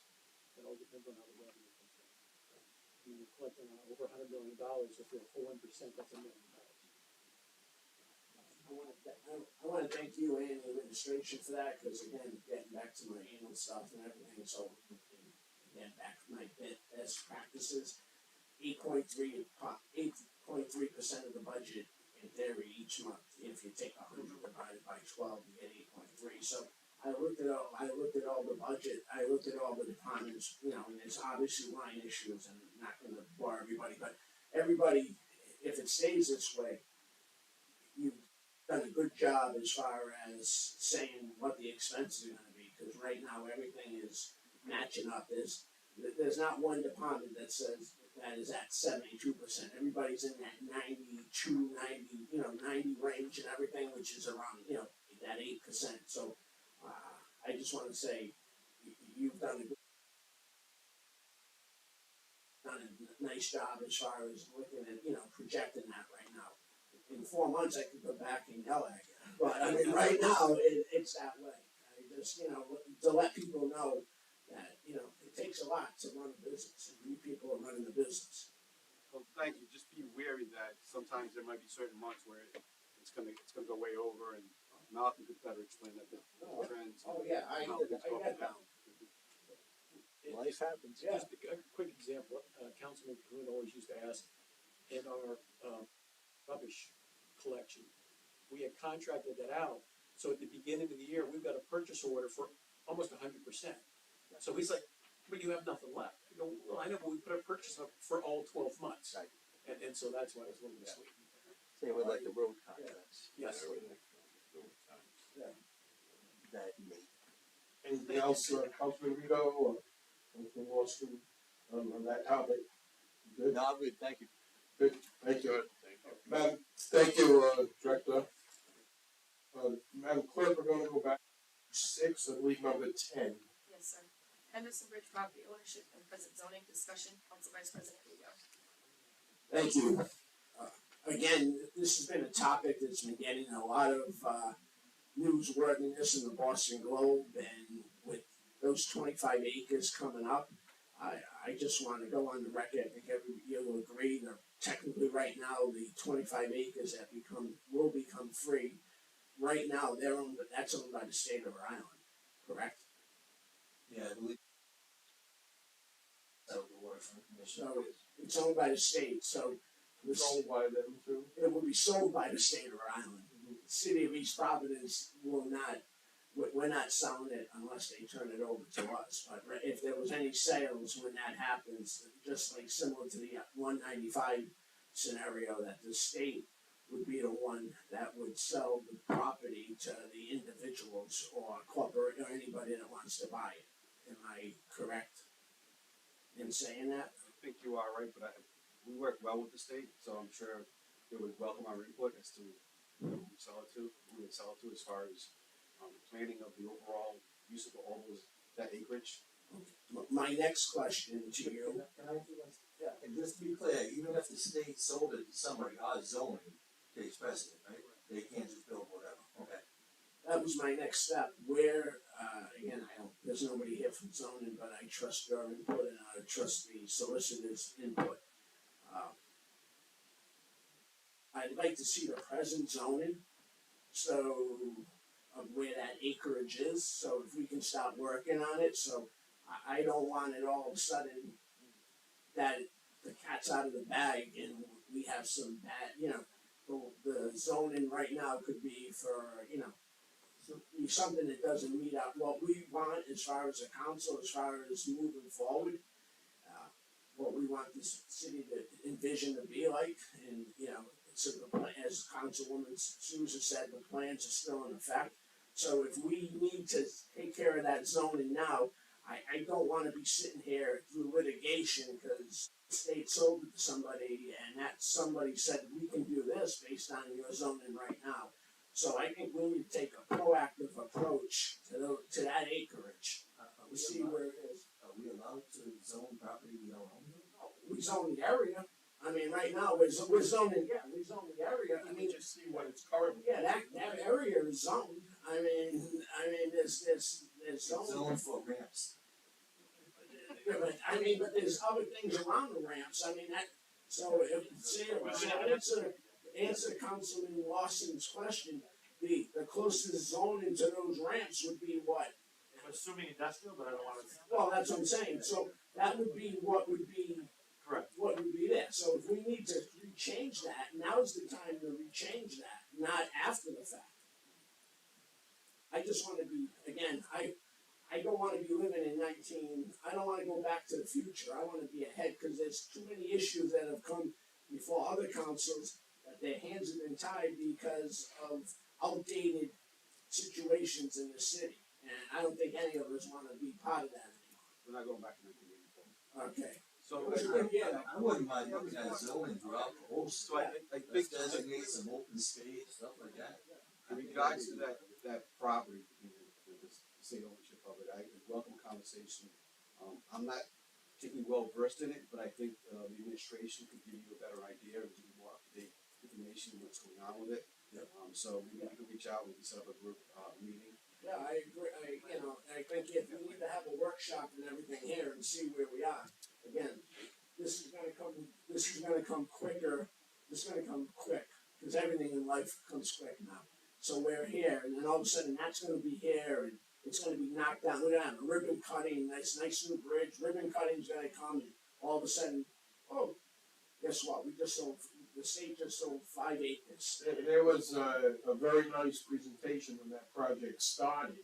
It was held at an East Providence resident restaurant. It was Providence and East Providence because the Henderson Bridge applies to both cities. And the community came.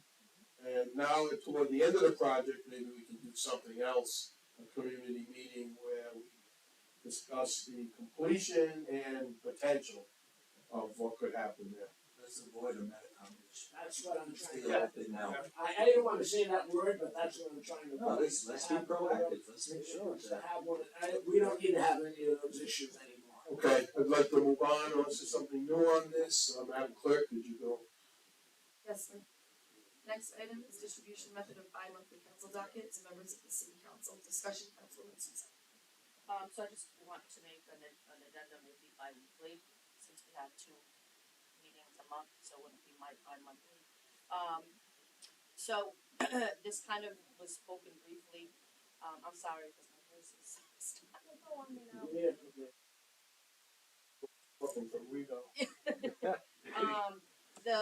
During the council rules, I softly touched on the topic of council dockets and distribution, and I know that we are able to get it either electronically or in print. I am of the person who prefers to have print because it's a lot of stuff to digest. I like to write notes, I do highlights, and however it is that I like to prep for the council meeting. And so getting a docket or receiving my docket has been a barrier for me in getting the material that I need to review in a timely manner. So previously there were different methods of the way the docket was delivered to council members as a whole. And that has changed subsequent to new contracts, not having our own clerk in the office who took on that role. So I'm looking for ideas or thoughts of what the council thinks would be a good method of being able to distribute the docket to the council members who may or may not need them delivered to their home. One of the things that I did think about was a carrier of some sort that we could pull from our budget under services, purchase services, as a line item in our budget that we could enlist. I know that there might be potential issue with sensitive documents. I don't know that. That would be something to discuss. That maybe it could be done electronic or electronically, I don't know. Yeah. I think I remember they used to deliver, I forget that it was either. Police department used to, on a Friday night, both the school committee and the city council would get a packet on a Friday night for the Tuesday meetings. But then contractual items changed and, that's no longer done, so now we basically get it emailed and some council members come in and pick it up. I think the point is a good one, if we could find a way of getting a courier so that, let me ask the clerk, hang on a second, let me ask the clerk, when is the whole packet completed? That, say on a, if I came in on the Friday, you advertise on, Friday morning or Thursday sometime? When I email you guys the packet, Yeah. it's ready. I make sure everything is ready for pickup or delivery. I am happy to save the city money as long as it's okay with the administration, because I do report to both council and the administration. I'm happy to drop off packets to whomever. So I'm a digital guy, I don't need, Yeah. so I think we should define who would want the packet. Right. And then we make arrangements. The one difference is digital, sometimes a packet is 100 pages with claims and a lot of pictures. And if you try to print that, and you're a tech guy, so you know, you try to print that on a home printer, you're gonna get all that black ink, and you're gonna run out of cartridges every other day. So I think that the electronic process is just gonna be the agenda that we get, and maybe some resolutions and things like that. You're not gonna be able to get the full packet. So is it difficult to print here the entire packet? No, I send the entire packet electronically. Right, but I'm saying for us to print it. You said electronically, just the. Oh, yeah, I'm sorry if I misspoke it. It comes to us, yes, but I don't print it all because it'd be 100 pages. Yeah, I mean, I'm fine to print it, obviously. We now purchase paper via the departments, where before we didn't, it was purchased as a whole for the city. My budget for paper obviously is through the roof, but it's fine.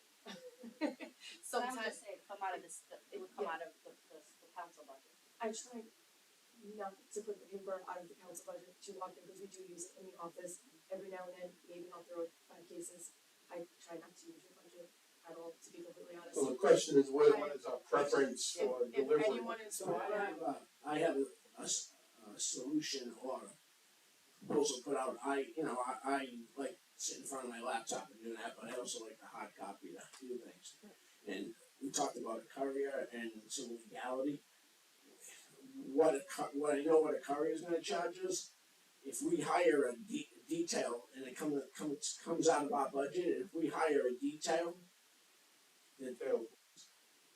yeah, for 1 hour. You can't do 1 hour. You have to do 4-hour blocks. Okay, that was going to be my So 4-hour block is just to deliver it and everything. So I was just that's right. They have the contract with the 4-hour.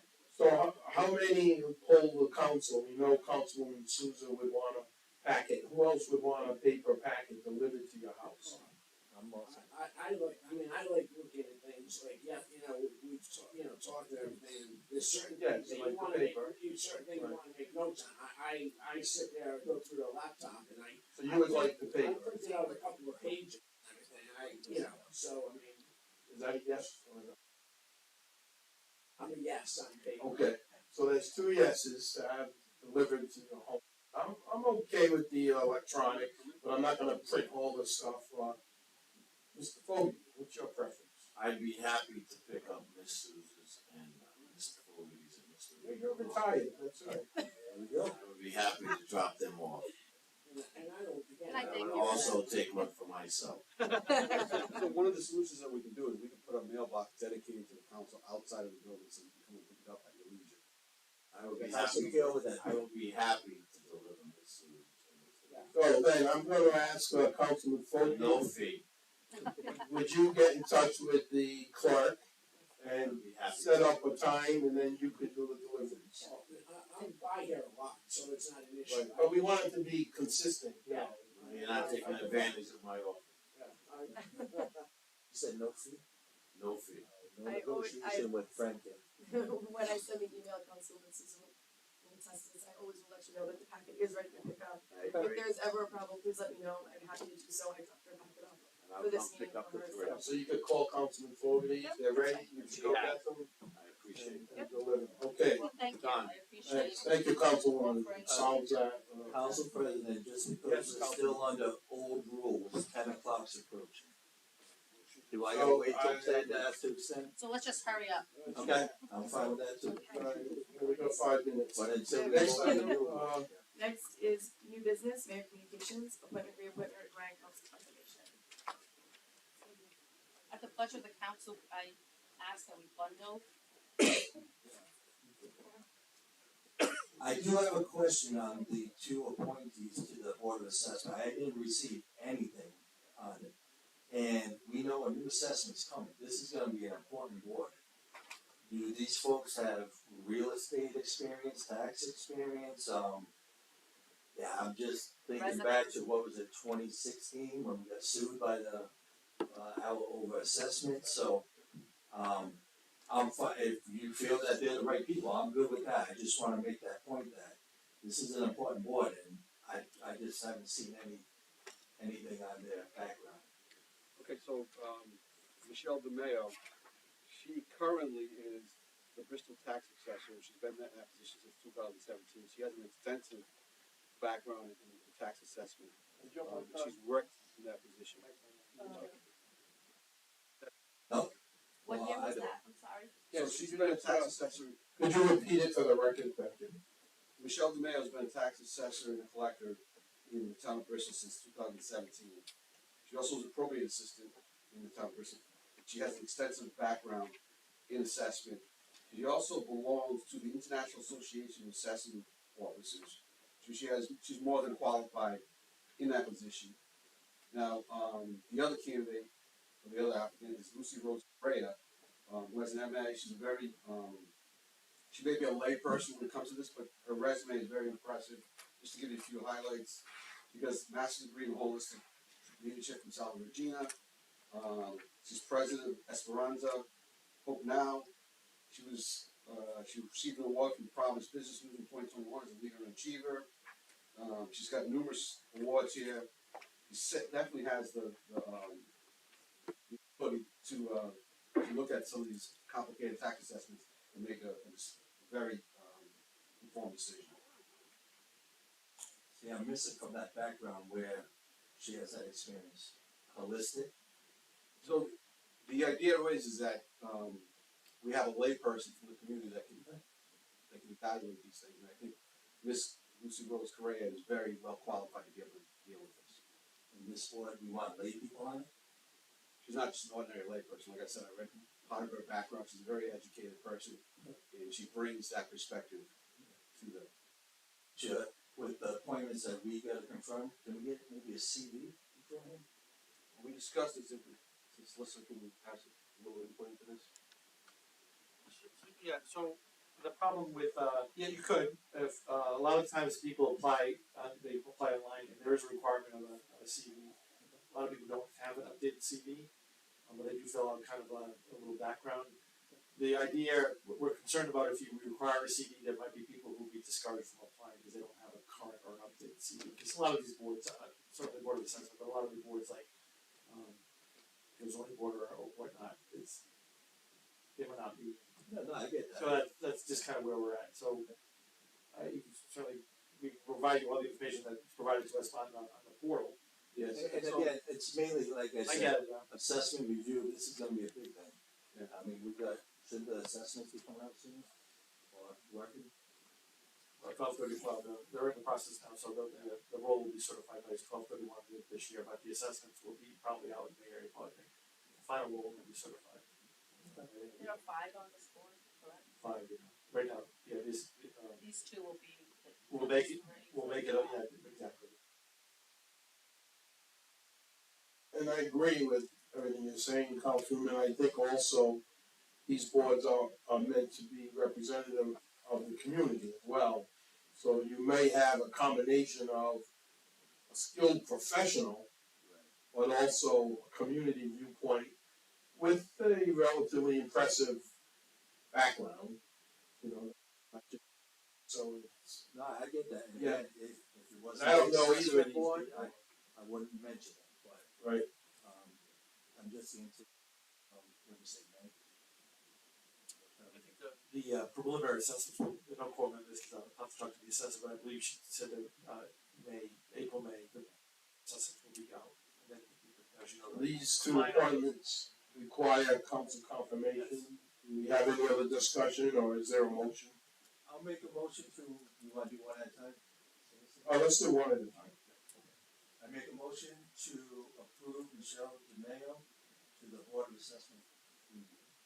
Second that. Motion made by Councilman Lawson, seconded by Councilwoman Souza. All in favor, say aye. Aye. Are there any opposed? It's unanimously confirmed.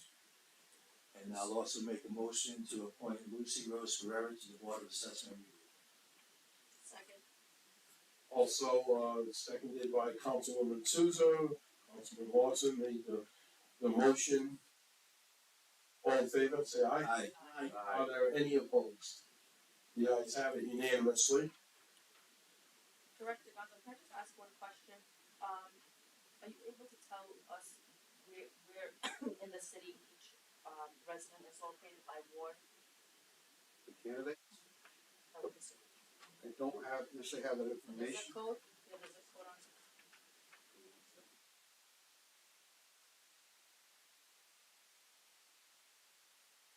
I don't have that information in front of me, but I can tell you that, Mrs. DeMayo lives in Riverside.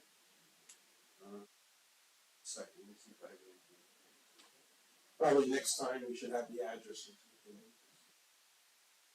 I'm just wondering if all of them that are on there now are equally distributed throughout the city in terms of location to make it feel more equitable for everybody. But I mean, hindsight now, but just like to know. That's awesome. That's correct. But I have, wait on the city clerk to read the rest of the appointments that are without council approval, please. Or you could just say as listed on the agenda. Yeah. Save us time. There you go. Sounds great. Yeah, that sounds awesome. Sure, we can all read If I them. could just for a Doesn't moment. We accept them all. Can I just for a moment, extend the meeting for 15 minutes and do a recall on the vote that we just took, because it was past the 10th hour?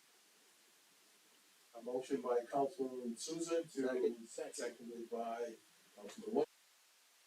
So, to extend the meeting, And for 15 minutes. 15 minutes, and we will vote again on the last two appointments because of the charter commission regulation with timing, or the council rules, not charter. So, all in favor of that motion? Aye. Could you repeat your motion? Can we bundle them up? Just reconfirm the prior vote, that's all. Motion to reconfirm the prior vote. Motion by Councilman Lawson to the appointments for reconfirm assessment. two appointments. I make a motion to reconfirm the two appointments to the Board of Assessment Review. Second. Motion, repeated by Councilman Lawson, seconded by Councilwoman Souza. All in favor? Aye. Any opposed? The ayes have it unanimously. The next group, the clerk, just mentioned, these do not require council confirmation, or letters A through I. And we all see the names, so we are not voting on this. Is there a motion to Just to recognize the. just I'll make a motion to, accept all these appointments and reappointments. Second. motion made and seconded by Councilman Rego. Councilman Lawson made the motion to recognize these appointments. All in favor? Aye. Any opposed? Exciting. Next item, reports of other city officials, report of the city solicitor claims committee Thank you, report. Madam Clerk. As you know, the Council Management Claims Committee, prior to this meeting in executive session, they approved the one claim that was on the docket of Andrew Campiano Jr., the amount of $218.58. That concludes our report. I move to adjourn. I second. One second, if you could hold off on that, I'd like to thank a couple of people, IT Director Aarons, who also worked with Deputy clerk, started, who, arranged for the meeting tonight, changed the technology to, meet, at least my request that we go back to pre-COVID with podium and they have all the technology and got the room in order for us. So thank both of you very much. Council President, Yes, it sir. may not be a bad idea to look at lavalier mics that we clip, because if people are complaining that they can't hear. You're the techie, so you can meet Something with, to think about. Yep. Councilman Souza made a motion to adjourn. Is there a second? Second. Seconded by Lawson, Fogarty, and Rego. All in favor? Aye. Aye. Any opposed? The ayes have it. Meeting adjourned. Good job.